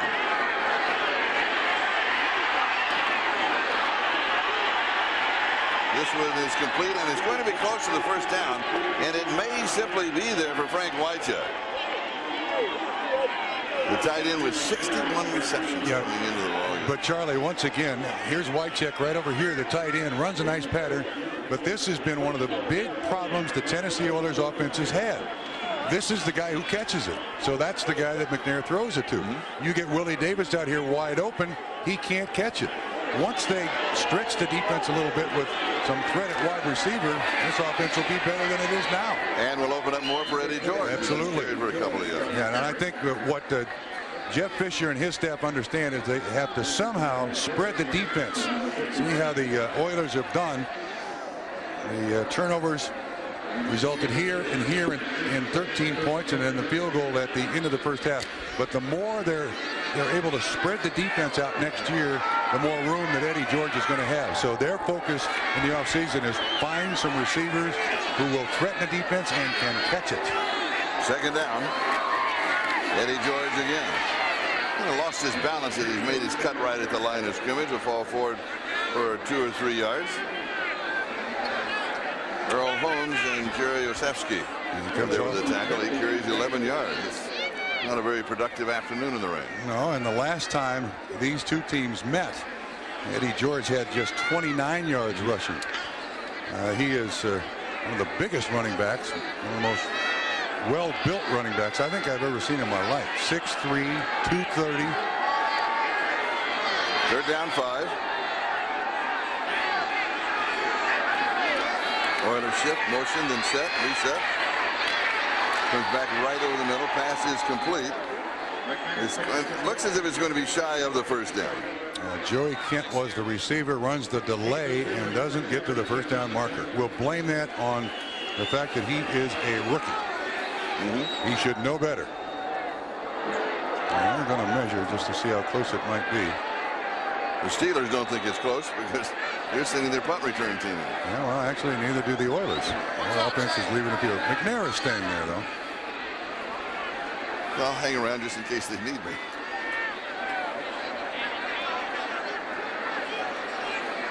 Ooh, it's a lot closer. It is. It is a first down. Well, Steve McNair was right hanging around.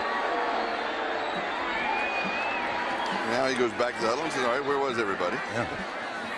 You don't see the enthusiasm on the Steelers sideline, do you? No. I think that the game last week against the New England Patriots sapped the emotional verve of the Pittsburgh Steelers. And of their fans. Yeah, how much they expended up there in New England.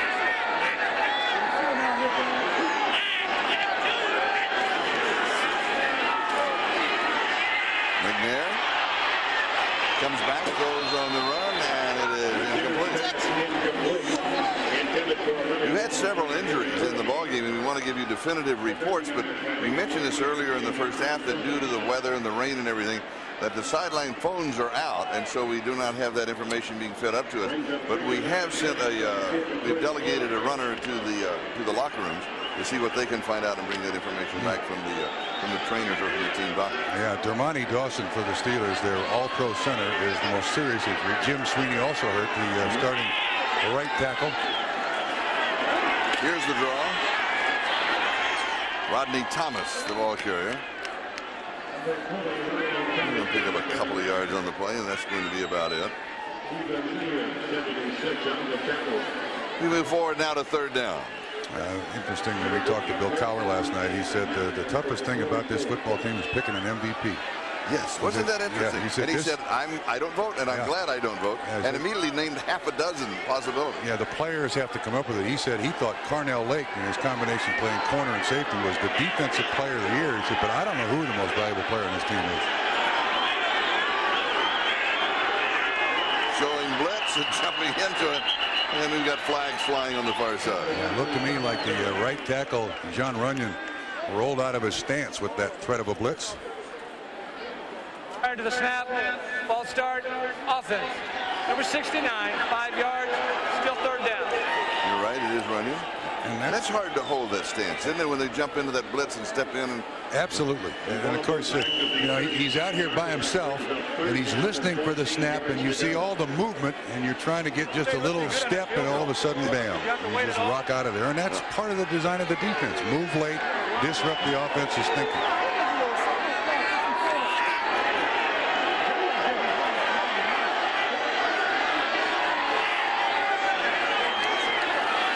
Only a four-man rush, showing blitz and stepping out of it. And McNair has it up the middle. Cuts to the far side, needs 4 or 5 more yards. Slides, let's see where they give him the mark. It's where the ball is when he starts to slide. Oh, they gave him a healthy mark to the 45. Looks like there's a late flag too, Charlie. And of course, as long as he slides and he is protected. But now, wait a minute. There is no foul on the play. Yeah, he's running. First down. It is not a late hit. Not a late hit. Yeah, Charlie, when he breaks out of the pocket and tucks that ball in and gets outside the tackles, now the rules change a little bit. You can't take a cheap shot at him, but when he slides here, when he slides, you know, he's just like a running back. You can't protect the quarterback out there, give him special rules outside the pocket. First down at the 45-yard line. Eddie George. He is dropped by Earl Holmes. Offensively, they being the Steelers, have shut down Eddie George this year. Well, they've shut down a lot of people. In fact, go back to December 1, 1996, a string of 18 straight football games. That is the last time an opposing running back went over 100 yards against this Pittsburgh Steelers defense. Only 2 teams in 1997 as a team have rushed for more than 100 yards. That was Kansas City and Cincinnati. And that Van Morris is a load. We saw him against the Redskins. Some weeks he's a load. Some weeks he's a load. Oh, that's true. When we saw him, he certainly was. Yes. Losing yardage. Henry makes the tackle. And I see what's happening here is when Eddie George is in the ball game, and this is what the Oilers are facing, you're looking at 9, sometimes 9, most of the time 8 guys at the line of scrimmage to prevent Eddie George from really breaking loose. And that's why if there's one critical thing offensively is get some threat at wide receiver to keep that 8th guy away from the line of scrimmage to allow more room for Eddie George to run. 3rd down and 15.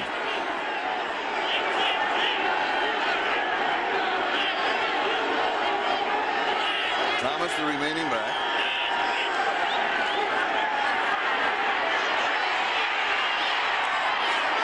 Incomplete. Great coverage, Chad Scott. Chad Scott breaks it up. I mean, he did a wonderful job. Waiting to the absolute last second. Gets his hand out there in front of the receiver. Derek Mason. And knocks the ball away. Yeah, the left arm behind the receiver. Part of the contact. Sometimes that's allowed, sometimes not. But that was great coverage. Something else, Rodney Thomas picked up a blitzer. He's a good blocker back there. Yes, he is. Reggie Roby will be kicking. Will Blackwell is the return man.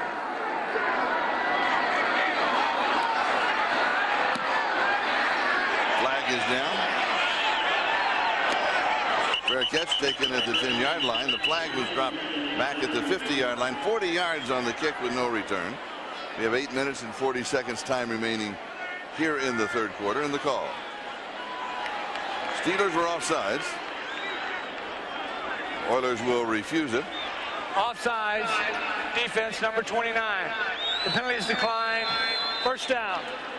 So the Steelers will have a 1st down at their own 10-yard line. With 8 minutes and 40 seconds left in the 3rd. And the Steelers trail by 10. We'll be back in a moment.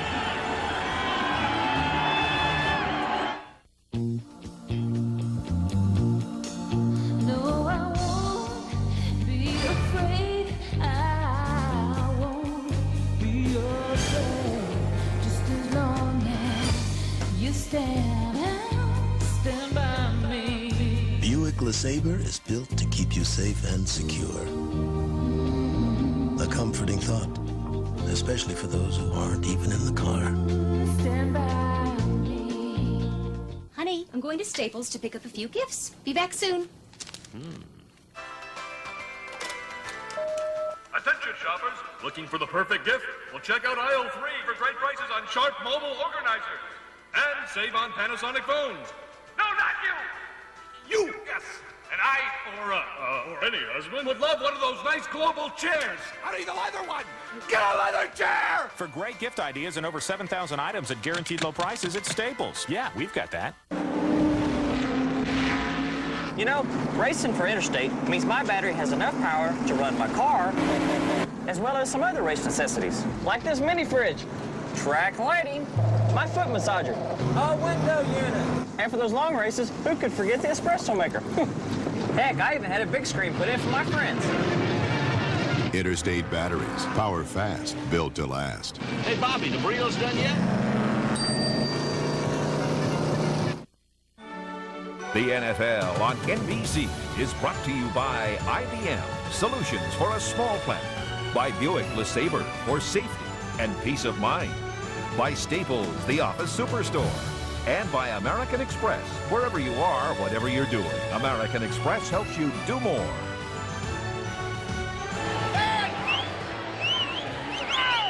Eight minutes and 40 seconds. Time remaining 3rd quarter. The Steelers now moving on offense from their own 10-yard line. And Mike Tomczak is now the quarterback. Cordell Stewart is finished for the day. Tomczak has completed 8 of 13 passes for 96 yards on the season. 1 touchdown and 2 interceptions. And he turns and hands off to George Jones. Now, certainly nothing wrong with Cordell Stewart, but this is to protect him for the playoffs.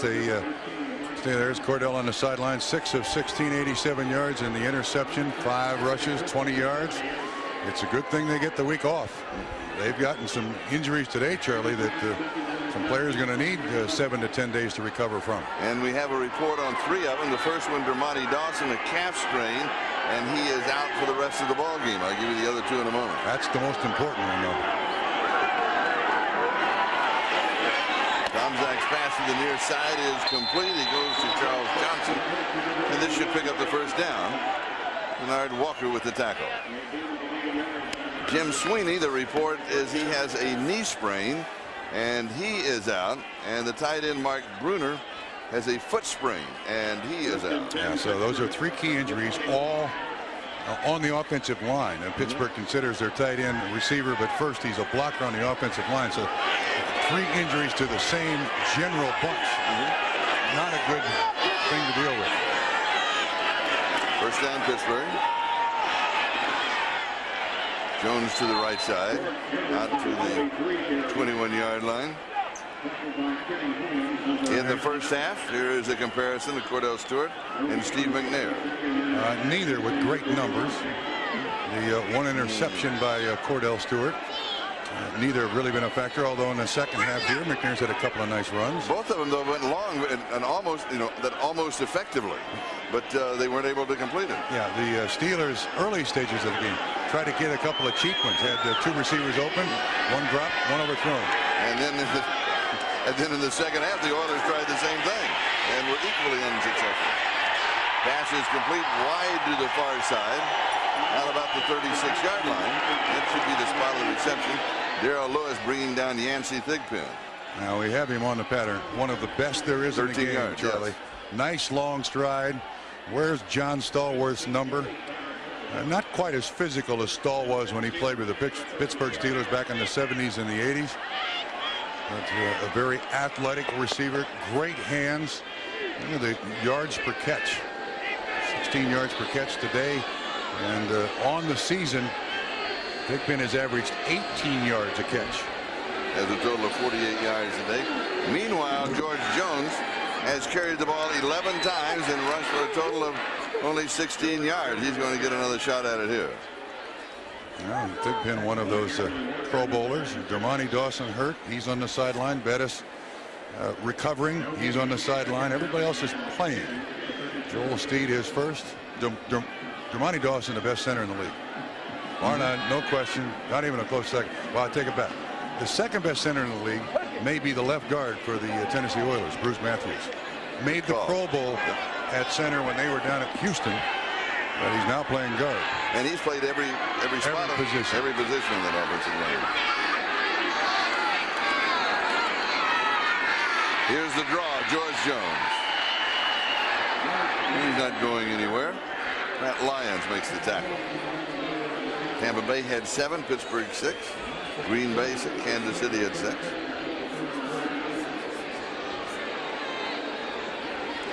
What a surprise Tampa Bay. Tony Dungy's done a great job there, hasn't he? Well, with Allstott, Warren Sapp, both kickers. Yeah, but they had to turn around an attitude. They had to change an attitude of a team and of a city. Oh, he's done a great job. You can't shortchange what Tony Dungy's done, and he and Bill Cowher were assistants under Marty Schottenheimer in Kansas City for several years. Third down and 13. Tomczak from the shotgun. Incomplete at the 48-yard line. Looking for the flag, begging the flag, going in search of an official. Yancey Thigpen. It did look like the cornerback kind of spun his shoulder around. May have been right, yeah. I think it's Darrell Lewis, number 29. It's over on the left-hand side. See if we can pick up what happens. George McCullough, I believe, 28. Yeah, 28. Yep. It looked like he did have a hand on the shoulder. See if we can pick it up again on the in route. As he spin him around, puts his hand right on his helmet. Sure he does. Derek Mason is the return man. Josh Miller is the kicker. Not a very effective kick. The Oilers will take over. They have the lead. 13-3. Back in a moment.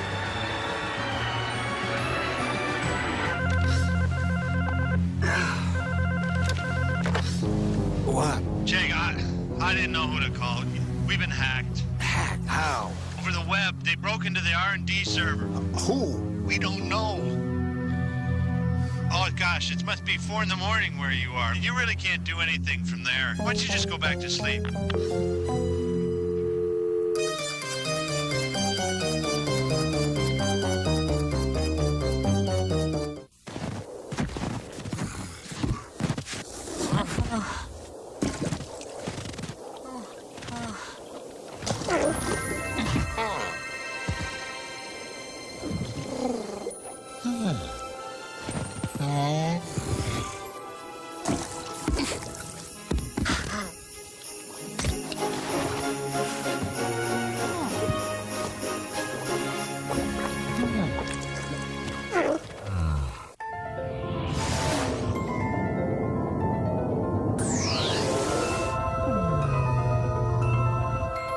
Looking for more space?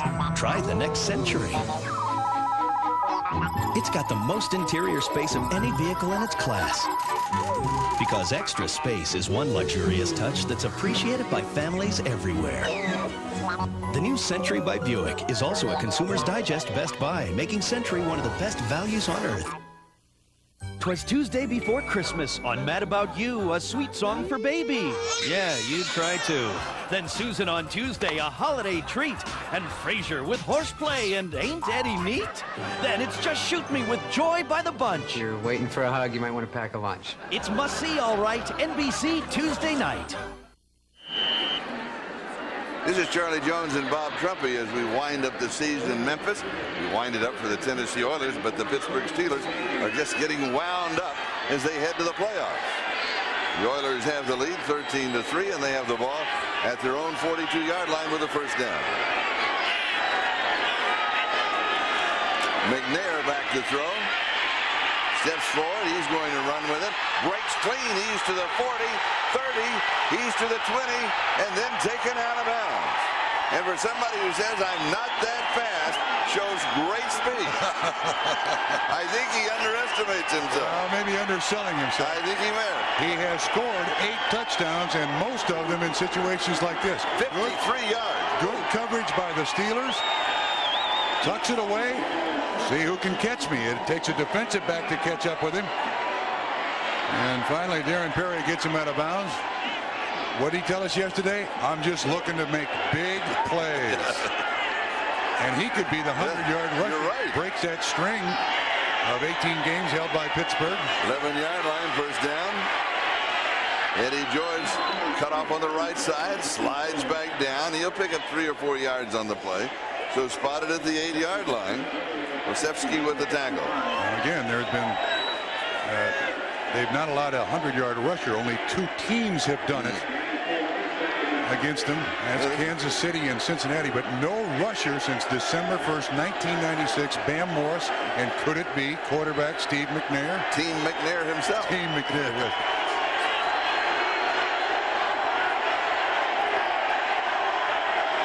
Kent moves across in motion.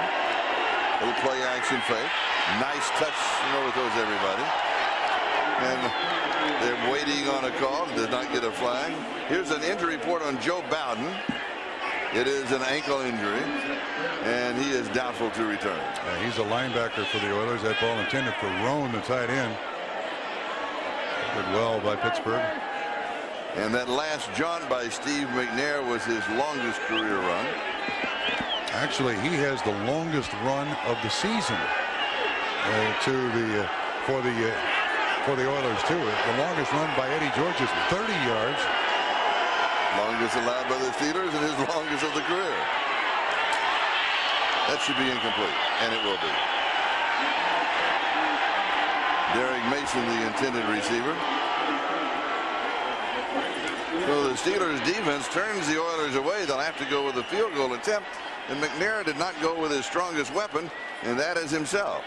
Derek Mason is the player who's down. Jeff Fisher is going to go out. Play doctor. And Mason was the intended receiver. He ran the delay. And there was a collision. We'll step aside for a moment. We have just over 3 minutes left to go in the third, and Tennessee leads by 10.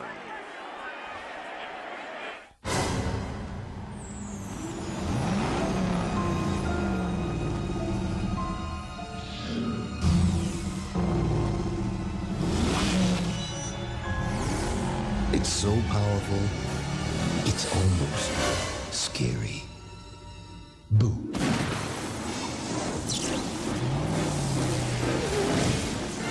The muscle car lives. The new Firebird Trans Am by Pontiac. Just hold this and you know you're going to get a close shave. Remington introduces the new shape in shaving. The angle to the face, just right. Can't believe I'm in love with an electric. But look at this shave. Remington's new dual microscreen, built to shave incredibly close. And they guarantee it. The new Wizard. Remove grout. Clean a golf club. Sharpen tools. Cut right through this screw! Soon your TV will have over 500 channels. Almost enough to show you everything the new Wizard can do. The new Wizard. Built by Black & Decker. Let's see. Oh, it says you've been seen in the movies.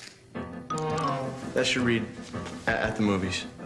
And you've built models, but never really actually modeled. Well, quite frankly, you the man! For the great taste that won't fill you up and never let you down, make it a Bud Light. Is she my co-star? Now she is. Derek Mason is up, and he's on the sideline. That's good news for his family and friends and for the Oilers. Al Del Greco.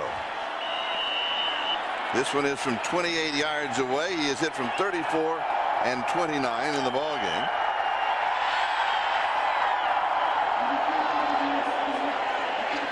Meanwhile, Bill Cowher always coaching, always teaching on that sideline. Sure, never stops. One of his greatest attributes. High snap, pull down. Craig with the hole. He hits from 28 yards away. Tennessee leads it 16-3.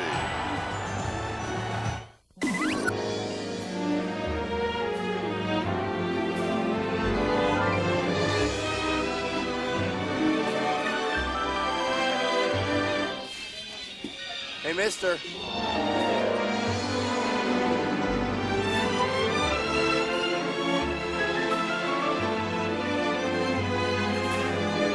Hey, buddy.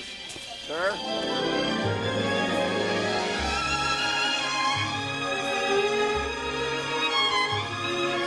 Mister, hey, buddy. Yo, hey, buddy. We just ran this Visa card through, and they said you're over your limit. What? Oh, nah. Yeah, you understand? I was so close! Sir! Sir! I'm not gonna let go. Please! Whoa. It's my first day! Visa puts limits on its customers. It's not fair! For Pete's sake! But with American Express, you can always do more. She's not real! Why are big clearance events usually clear out of what you came in for? Racks of this and this. Why is getting the exciting, different stuff such a big deal? Should be a non-event.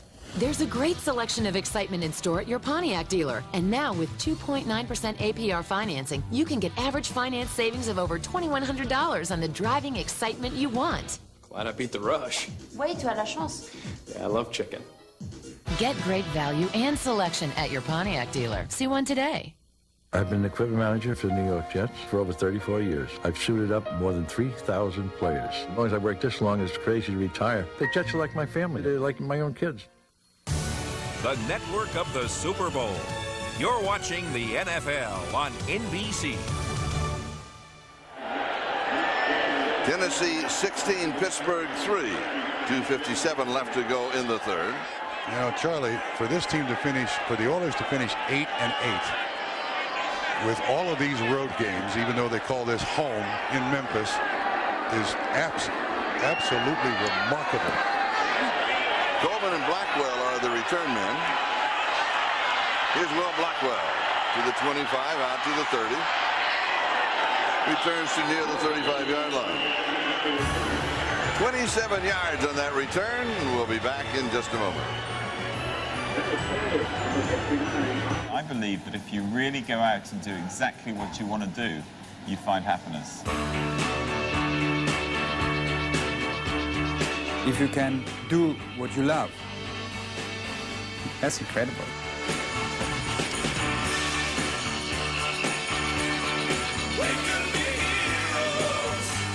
Anybody that says that one person can't make a difference is wrong. Get ready to get creative. Get into a Rebel G. Go beyond snapshots. Experience the ultimate rush. Cool. Rebel G and only EOS lenses from Canon. Teddy Gibbs toughs it out through the raw sore throat, the hacking cough, the fever. Now he needs maximum strength Theraflu. Fast, soothing hot liquid Theraflu. Instant comfort, powerful relief. The Pittsburgh Steelers on their way to the playoffs, trailing in this ball game, but that's been hard for the course recently as they made the playoffs, and they always seem to lose their last game of the regular season when it simply doesn't mean anything. Yeah. They've also had 3 overtime games in this 1997 season. NBC tonight, first on Dateline. Out of control football fans. One stadium is fighting back. We were there. That was in Philadelphia with a court, judge, and a jail inside the stadium. And see how it's working. The timeless classic then of the whole family. The network premiere of Little Women after Dateline. That's on NBC tonight. And also when we were leaving the Kansas City game a few weeks ago, the police were escorting some rowdies out of the stands and into the paddy wagon and off to the Hooskow and those kind of terms. So what Philadelphia, I endorse that. What Philadelphia started, it may make its way around the league. I do too. You don't go to a ball game for that. Sure. You want children here. Yeah. You want families. Yeah. Tom Zach has completed 2 of 3 for 35 yards. He's the quarterback for the Steelers in the second half. Here's the reverse. Will Blackwell ends up with the ball on the reverse, and he'll pick up about 4 yards on the play.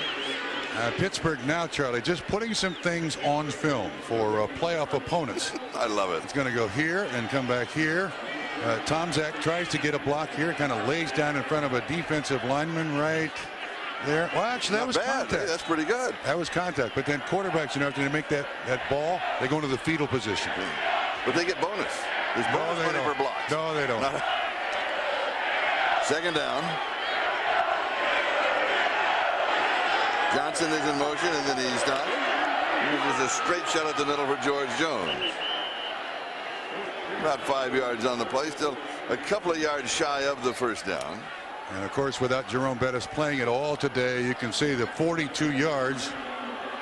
And that's all because Bettis is not here. Came in with 159-1. You're looking at Chan Gainey, the offensive coordinator of the Pittsburgh Steelers, but he didn't have all of his guys there. Chan Gailey has been there, and there is the bus. Jerome Bettis inactive today, simply just to get him well. Right, just save some miles, And I think he was inactive because if he was here in uniform, there'd be a tendency he'd jump in and want to play. Yeah, he'd have snuck on the field. Yeah. From the shotgun, a little behind the receiver, but caught by Yancey Thigpen. Nice reception. I think Keller with the tackle. Charlie, I think the two best but little-known receivers in the league are Jimmy Smith of the Jacksonville Jaguars and Yancey Thigpen. Time after time you see him making the tough catch. I love those two guys in combination, and again that helps so much. The running game inside and the running of Cordell Stewart. Thigpen is one of the best. And you saw the numbers, 4 receptions for 64 yards. And a late arrival. Very late. Everybody set? They get it off in time. Well, now there was a late arrival too by the Tennessee Oilers. Steve Jackson ran on the field late. 1, 2, 3, 4, 5, 6, 7, 8, 9, 10, 11. There's 12 guys on the field right now for the Tennessee Oilers, and no flag is on the ground. Let me count again. 3, 6, 7, 9, 11. There's 12 guys on the field. There's no flag. And 24. One of them is sneaking off to the near side. Steve Jackson is leaving the field. There are 24 guys. There are 12 guys on the field. Now they throw the flag. Yeah, finally. Yeah. What are they doing by half? 1 half, 1, 1.5, 2, 2.5, 3, 3.5, 4. It takes a while to get to 12. No, you're counting the eyes and dividing by 2. It's. Now I got a question for you right after this call. Too many men on the field against the defense. The penalty is declined. The result of the play was a first down. Jeff, he is lobbying with the referee. Maybe he's saying, you know, Pittsburgh had 12. They had 12. It's okay for me to have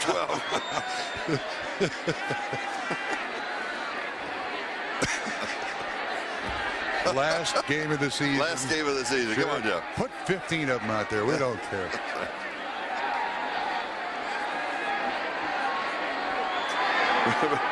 If the Oilers could have just hung around and if the Steelers snapped the ball, then they don't have to worry about it again. All right, countdown, end of the third quarter. 1 quarter left, and we'll be right back after these messages from your local station.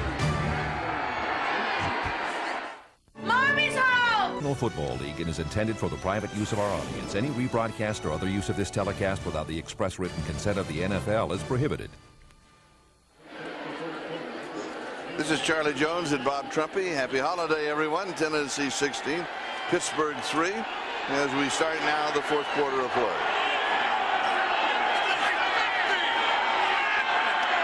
Johnson moving across in motion. George Jones again gets the call to the 33-yard line. He's getting more work today than he had all season long combined. When you have Jerome Bettis on the sideline, you suddenly understand how important the bus is to just the psyche of this offense. It's not as physical with George Jones back there.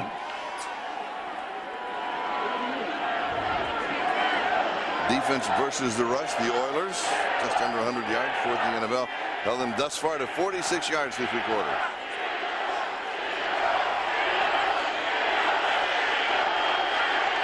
Second down. Timeout.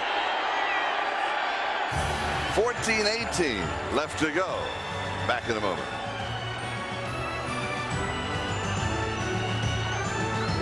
With Plymouth, this is fun, more car. That's Plymouth. And by Pert Plus, the shampoo that conditions too for simply great hair. Simply.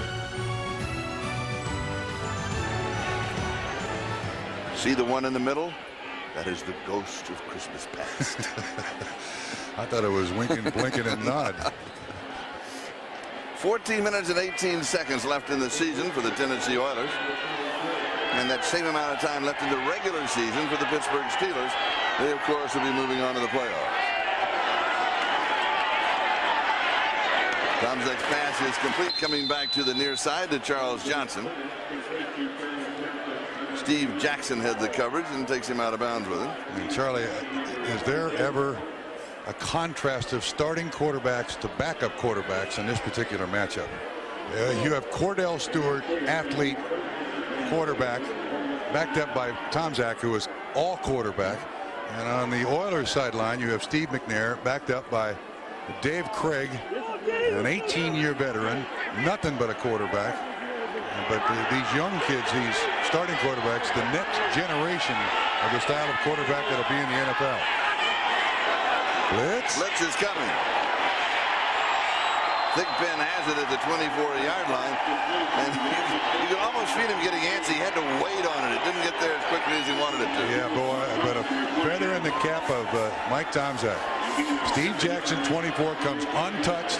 Tomczak stands in there, follows through, makes the completion for the first down. Now that takes some guts. Tomczak hasn't been hit in a long time. He's staring right at the defensive back and still makes the completion. Ball now, 22-yard line, first down. That's the price that backup quarterbacks must pay. Thus far, the Steelers have been held to a Norm Johnson 23-yard field goal. Whoops. Incomplete. Yeah. Miscommunication there. Tomczak and Big Ben not on the right page. Here the Steeler quarterback. Stewart, of course, played the first half. 6 of 16, 87 yards and an interception. Tomczak with a hot hand here in the second half. 6 of 8, 59 yards.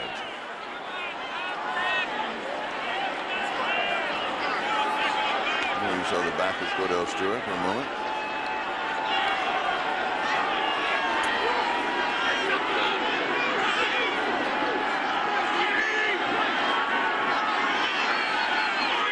Blackwell moving across in motion. Here's the draw to Jones. And they go to the 20-yard line. So a gain of 3 yards on the play. Steve Jackson with the tackle. We mentioned that the Steelers moving on into the playoffs. How far can they go? What is your assessment of this ball game? Well, without the injuries today. Yeah, assume that everybody is healthy. If Dermontti Dawson is healthy, if Strelczyk comes back at right tackle, I think the Pittsburgh Steelers and the Kansas City Chiefs are the two picks. Because, one, they're the healthiest. I think the injury to Terrell Davis hurts Denver a great deal.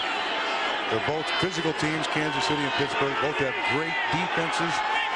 And I think the wild card is the athletic ability of Cordell Stewart at quarterback. This is the lateral. The quick lateral to Curtis Marsh, who was lined up as a halfback. He's a wide receiver. And they're just putting one more play on tape. So everybody in the playoffs get a chance to look at it. Sure, from the shotgun, this is certainly a play that Cordell Stewart could run very well. It's kind of a form of what they used to run in Colorado. But they're going to send out the kicker. Almost worked. Good support by the Oilers defensive backs. Really gave the running back no place to go. The Steelers could be headed for a showdown for the championship game, possibly at Arrowhead Stadium. As I understand it, I mean, there's so many different possibilities. This is a 36-yard field goal attempt by Norm Johnson. And it is good. And we will finish our playoff thought when we come back. Right now, we'll step aside.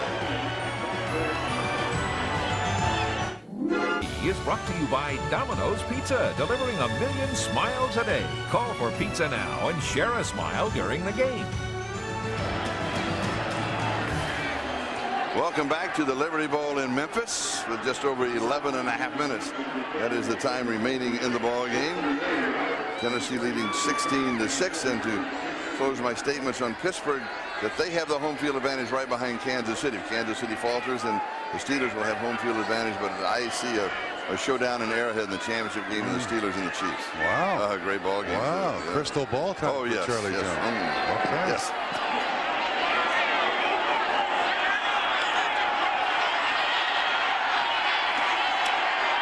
Rodney Thomas on the return out near the 30-yard line. Time now for Charlie's memory as we go back into time and games that I have covered. Then the Houston Oilers. It was the first year of the AFL championship game. The Los Angeles Chargers, the Houston Oilers, Jefferson Stadium in Houston. Jack Kemp was a quarterback for the Chargers. Oilers would win the AFL championship 24-16. Billy Cannon was the game's MVP. George Blanda completed 16 of 32 for 301 yards, and the winning player's share, are you ready for this? $1,016.42. 1,016. 10164. Don't spend it all in one place. Right. And that was the season of 1960, first season of the American Football League. And here is Eddie George, left side. And speaking of 1960, so long ago, what else was going on? Well, John Kennedy was the 35th president. The Pirates, Bill Mazeroski, and the home run, Cassius Clay, Rome Olympics gold medal. The apartment, and of course, since we're in Memphis, Elvis had 3 #1 hits. Stuck on You, Now or Never, and Lonesome Tonight. Yeah, and you're talking over Elvis. You may need a police escort out of this town, Charlie. And we have an Elvis sighting. We do? Yes. Coming up next. Eddie George for a couple of 3 more yards. Steelers continue to shut it down. Here's a sighting.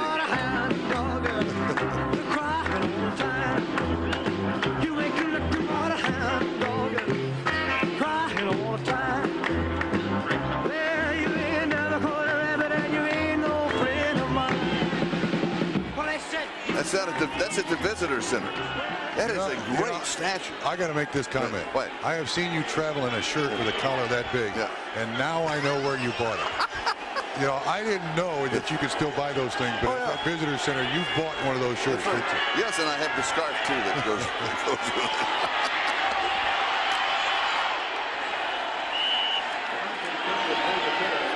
it. Rodney Thomas is the ball carrier. Flowers makes the tackle. Were you an Elvis fan? Oh, yes. Oh, huge, yes.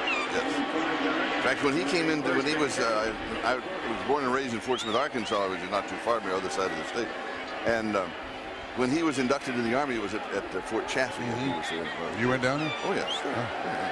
was more of an Everly Brothers fan. Well, they're good. They're good. You know, but they're not the team. Good. Not the team. Uh-oh. Meanwhile, Stephen Conley. Yeah, McNair tries to come out on the roll, and he's right there untouched. Conley is absolutely untouched, plays it perfectly. Big tackle. And speaking of Arkansas, Stephen Conley attended the University of Arkansas. You don't know this thing, huh? Yes. Long sideburns? Yeah. Polyester? Are you lonesome tonight? Stop it, Charlie. I know. Stop it right here. Well, you do the Everly Brothers. No, I don't.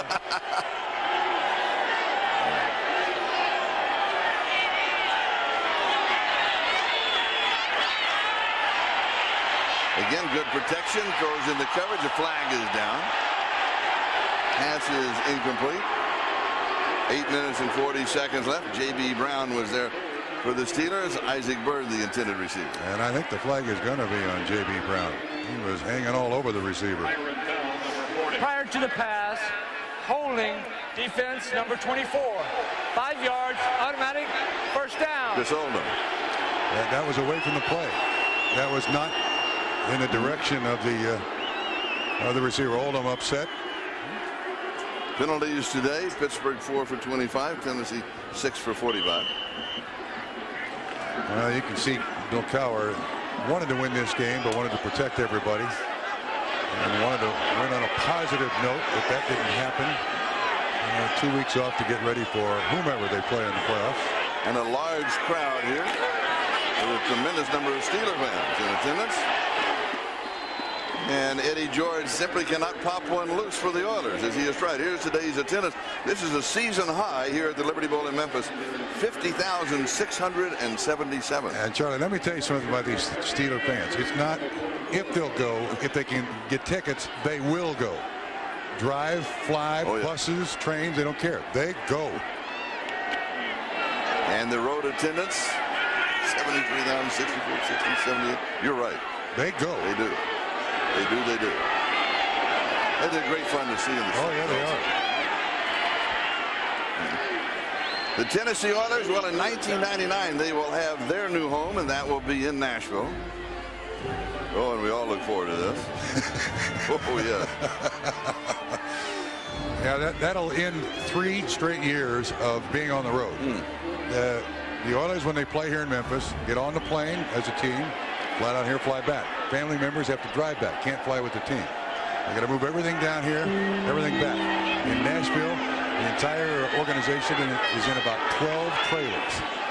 Not the best of circumstances, but they're going to finish 8-8. It's one of the most remarkable seasons I've come across in the 30 years I've been around the NFL. So Eddie George is dropped. Orleus Roy with the tackle. Kicker going by. Eddie George on the day. Not a very good performance. Why he played so sparingly in the second and third is beyond me. Cincinnati by 3 over Baltimore in that ball. You know, if we get the second half of the doubleheader, and here's Eddie George rushing by quarters. Yeah, so if it stands at those numbers in 2 games against the Steelers this year, he will have a grand total of 54 yards rushing.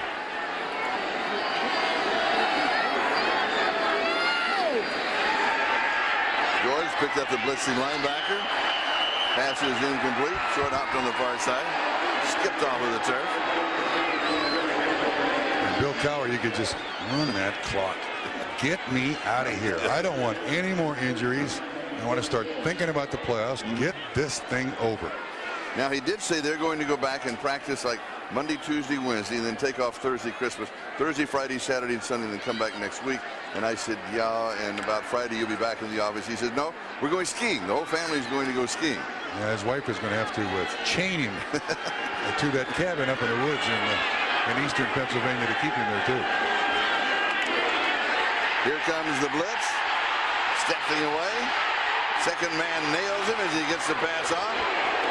I'll tell you something now. Steve McNair is a horse back there. Absolutely. Whoa.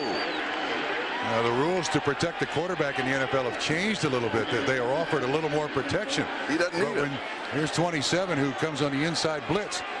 But one of the reasons why there are a lot of people who second guess those protections of the quarterback is the ability of players of his size to avoid that first sacker, stay on their feet, and at times come up with a completion. Will Blackwell is the return man. Reggie Roby to kick it away. There's Blackwell.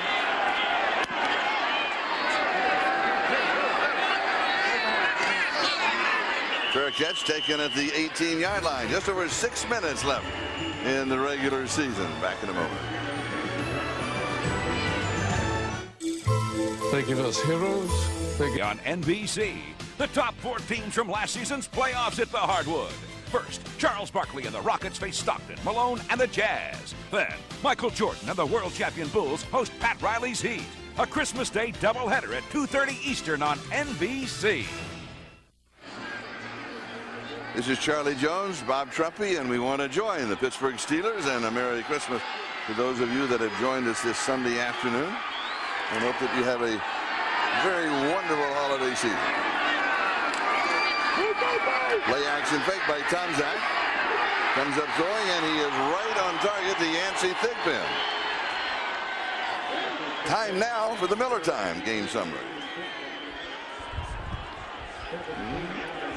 Stewart 20 yards rushing, 87 yards passing. McNair a little better in the second half, 91 yards rushing. And the unexpected stat is 157 yards rushing. Yeah, just the 3rd team this season, and I don't think the Oilers realize that Steve McNair has 97 and could be the first person to go over 100 yards rushing individually against Pittsburgh since December 1, 1996. Means nothing to Jeff Fisher. Want to win the game. He's leading by 10. Tennessee up 16-6.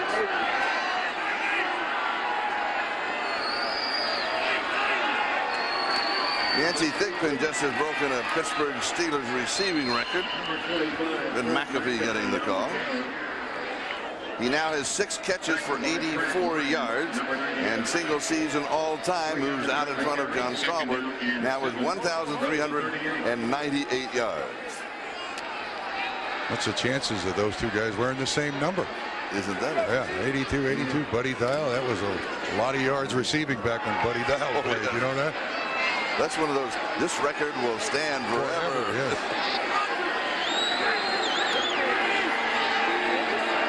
Second down. Tomczak has it wide open up the middle, and he slides it about the 45-yard line, 44-yard line.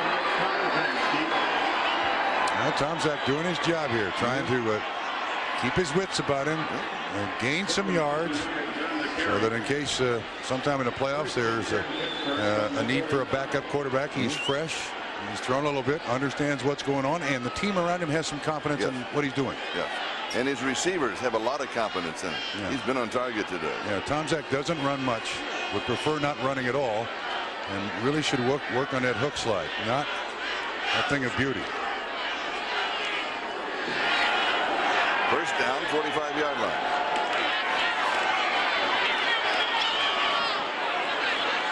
Fred McAfee gets the call. Here is the playoff picture for the New York Jets and the Detroit Lions. They're meeting in the second half of the doubleheader. The Jets clinch a playoff berth with a win, and they're eliminated with a loss. The Lions clinch a playoff berth with a win or a Redskins loss or a Vikings loss. And that, of course, is the second half of the doubleheader, so stay with us as we will be following with that game. The Jets are at Detroit, where they are indoors. The Jets are at Detroit, where Barry Sanders lives. That's the more important And he is going after that 2,000-yard rushing mark to become only the 3rd man in history. Johnson down, back in a moment. Don't forget the second half of the doubleheader. Charlie Johnson, the injured player, is up along the sideline.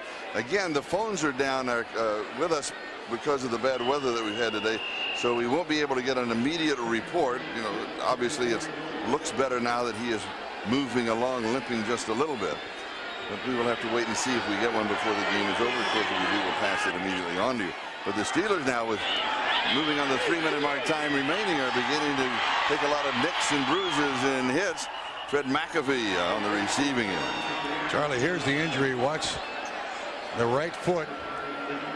As the ball carrier is brought to the ground, you see Johnson's ankle turn to the right. He is up and walking around, and you mentioned the injuries. The most important, of course, is Dermontti Dawson, all-pro center. Jim Sweeney, a knee sprain. Mark Brunner, and we're not sure about Charles Johnson. As Charlie said, we'll give you a report, but that's 4 starters and very important players, all on offense. Fred McAfee, as we'll check out the ticker, Minnesota in front of Indianapolis, Washington in front of Philadelphia by 10. Kansas City comfortably in front of New Orleans, as they will have also the week off before they start the playoff. Tampa Bay, they are in the playoffs. Giants are also in. Amazing story with the Giants and the Jets in New York. And Cincinnati has scored again. And I'm sure that everybody asks, why didn't they go to Boomer sooner? Yeah, there are a lot of people asking that question. 2-minute warning will be given to both benches. It's Tennessee by 10. Back in a moment. Rocks. Some people skip them, stack them, or just plain ignore them. But then there's these Texaco people. They love the darn things. Obsess over them. Go to the ends of the earth to find them. They study them. They scan them. Even taste them. Why? You find the right rocks. You find the energy the world needs to keep on running. Texaco, a world of energy. Most low-price computer ads include legal type, like this, to let you know about all the wonderful things you won't be getting with your computer. Now this system includes everything you need to get started. Printer, monitor, and software. It's only $14.99 plus shipping and tax. And best of all, it's from Gateway. Gateway computers feature Intel Pentium processors. Call us at 1-800-GATEWAY and we'll build one for you. Critics call last week. This is Keevan Henry. Here's the primary receiver, Dave Meggett. What happens as the quarterback drops back, you got a double blitz. Keevan Henry runs a loop. When Bledsoe comes back, he sets up, throws the ball out here. The interception by Keevan Henry was absolutely the key play of the season for the Pittsburgh Steelers. That turnover, I think this was a lateral. It was ruled a forward lateral. But Keevan Henry has received so much attention. We're even calling that interception close to the immaculate reception back in the 70s by Franco Harris. He can't get a moment's rest. But man, was that a monster play for the Pittsburgh Steelers.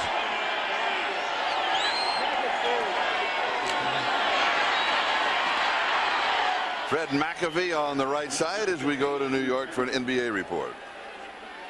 All right, Charlie, NBA news, and it is bad news for Patrick Ewing and the New York Knicks. Ewing hurt his wrist in last night's loss in Milwaukee. He underwent surgery today here in New York. The wrist has torn ligaments. The New York Knicks are saying he is out for the rest of this season. The 35-year-old Ewing apparently done for the year. Let's go back to Charlie. Oh, I'm so sorry. Oh, he landed hard, too. he did. This was going to be his year, I thought. I really did. Tomczak scrambles, throws on the run, and it is incomplete. The intended receiver is Blackwell, and he was nailed just as the ball got to him by Renee Stewart. Good defensive play by Stewart. Well, if nothing else, the Tennessee Oilers have laid some licks on the Pittsburgh Steelers. Left an impression, even though they're not going to be in the playoffs, if they continue this score and win 16-6. Watch this hit. Blackwell doesn't expect it. Perfect timing by the defensive back, knocks the ball loose and puts the receiver on the ground. And as you mentioned earlier, a win for the Oilers today. Their record will go to 8-8. The Steelers will go to 11-5.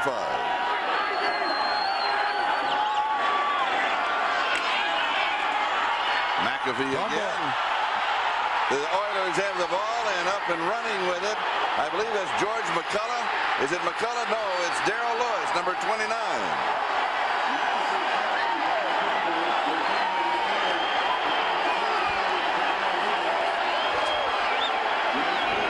Charlie, I could not pick up who popped the ball loose, but it's a little delay. A nice little sprint draw run by the Steelers. Looks like there are two guys that have their arms around him. 57 of the Tennessee Oilers. Lenoy Jones is the first one to make the contact, knocks the ball loose. and it bounces perfectly for Darrell Lewis. The big return, and that ensures the victory. And a very nice return. Watch how this ball bounces. Even though this is not one-hopper. This is not home to the Tennessee Oilers. The turf at the Liberty Bowl acted like it was home for the Tennessee Oilers. So the Oilers have the ball at the Steelers' 45-yard line with 1 minute and 6 seconds left in their season, and they lead by 10 points, 16-6. 3 turnovers by the Steelers and 1 by the Oilers. Yeah, you got the pigtail formation here. This is kneel down time. Fire. Yep. And as much as anything, this is to avoid any more injuries to either ball club. Well, at this point, the only concern for Bill Cowher is how quickly can Dawson get back? How quickly can Charles Johnson get back? Is he all right? Will Bettis recover in 2 weeks? Will Greg Lloyd be a factor for the playoffs? Still out with that infection in his ankle. So the Steelers have been relatively healthy throughout the season.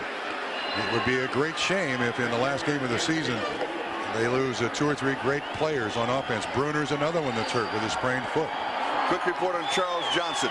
Twisted knee. Twisted knee. Should be okay. That's the preliminary diagnosis. Well, the Pittsburgh Steelers up of this game definitely need that bye week. Yes. Just to get good treatment on some very key players.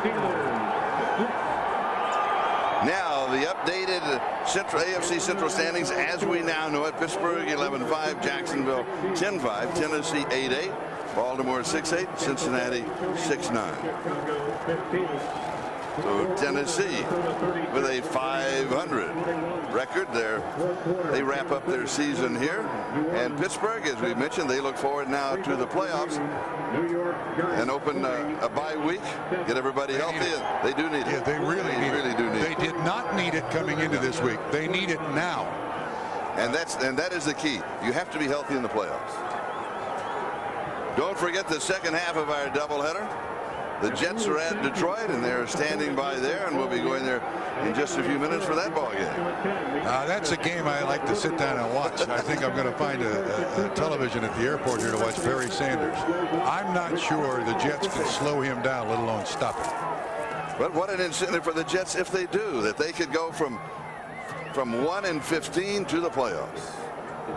And remember, for the Jets, they clinch a playoff berth if they win today. That's the bottom line. And if they lose, they are eliminated. So it's very clear as far as they're concerned. The Lions, on the other hand, they can clinch a playoff berth with a win, or if the Redskins lose, or if Minnesota loses. Am I right?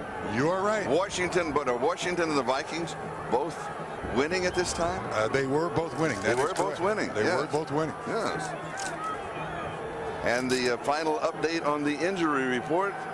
Dermontti Dawson with a calf sprain, Sweeney with a knee sprain, Mark Bruner with a foot sprain, and then Charles Johnson with that twisted knee. And it looks as if he is going to be all right. All right, once again, the final score, Tennessee 16 and Pittsburgh 6. For Bob Trumpy, I'm Charlie Jones. We're glad that you could be with us this season. We wish all of you a happy holiday season as we now go to Greg Gumbel in New York. Merry Christmas, Greg. This is the Sun America post-game report. Here's your host, Greg Gumbel. And welcome to our studios in New York, everyone. I'm joined by Chris Collinsworth, Sam Weish, and Joe Gibbs. And let's run down the scores and highlights for you. We'll begin with a heck of a ball game in Minnesota, where the Vikings are leading Indianapolis by a score of 36-28. Despite losing 5 in a row, Dennis Green's Vikings make the playoffs if they beat the Colts. 29-18 Minnesota. What a game Chris Carter has had. He hauls in a 13-yard touchdown pass from Randall Cunningham, his third of the day. Cunningham has thrown 4 today, but there is no quit in the Indianapolis Colts. Vikings 36-28. What a day out there, huh? Yeah, it really is. And for Randall Cunningham, this is the kind of day that he had to have. He had to establish himself as the quarterback of this offense. Last week, just very ineffective throwing the football. But I think Chris Carter had a little discussion with him after that game last week, and today he's getting it done. Yeah, Minnesota needs a victory today for any hopes of a postseason at all. 36-28 is the score. In Washington, the Washington Redskins need a victory if they entertain any further hopes, and they are leading the Eagles, but barely. It's 35. Well, it's a final now, 35-32. So the Redskins' hopes remain alive. In Kansas City, the Chiefs with a 25-13 lead on the New Orleans Saints late in the fourth quarter. Elvis Gerbach started this game for the Kansas City Chiefs. Rich Gannon came on. We had heard earlier in the game that Gerbach had injured his shoulder.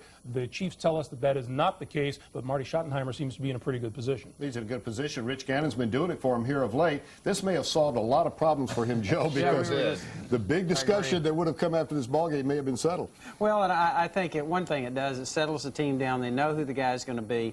I do think Marty Schottenheimer, you don't like to see anybody get nicked, but I'd say this, that this kind of solves the problem. They're all committed, know who they're going to the playoffs with, and it's probably the best for the Chiefs. All right, Joe and Sam, in Tennessee, the game that you folks just watched from Memphis, the Oilers beat the Pittsburgh Steelers by a score of 16-6. And the biggest story of this game for the Pittsburgh Steelers, the loss of All-Pro center Dermontti Dawson to a strained calf muscle in his left leg. How big a loss is that? It's a huge loss because I've always felt this season that offensive line of the Pittsburgh Steelers was absolutely the key. And the key to the Pittsburgh Steelers offensive line is Dermontti Dawson. Not just his ability to get outside and snap the football and pull, but he makes all the calls up front. All those guys rely on him to understand what's going on the defensive side, and now that's going to be all jumbled up. All right, thanks, Chris. In Tampa, wow, isn't that amazing? The Bucks have beaten the Chicago Bears by a score of 31-15. A win today would assure the Bucks of their first home playoff game in 17 years. 7-0 in the first. Carl Williams fields the punt at his 39-yard line, changes direction,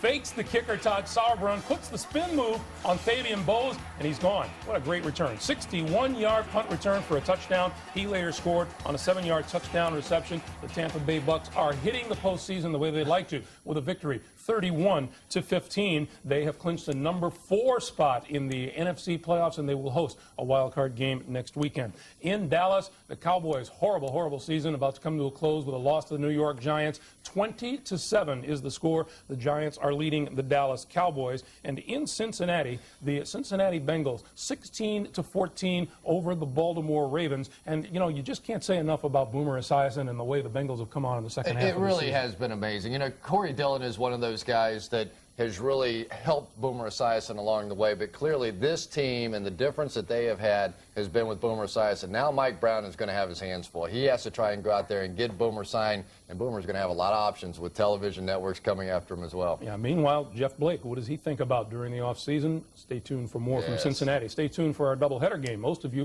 will see the New York Jets and the Detroit Lions in our doubleheader game. We'll get to that right after these words from your local station.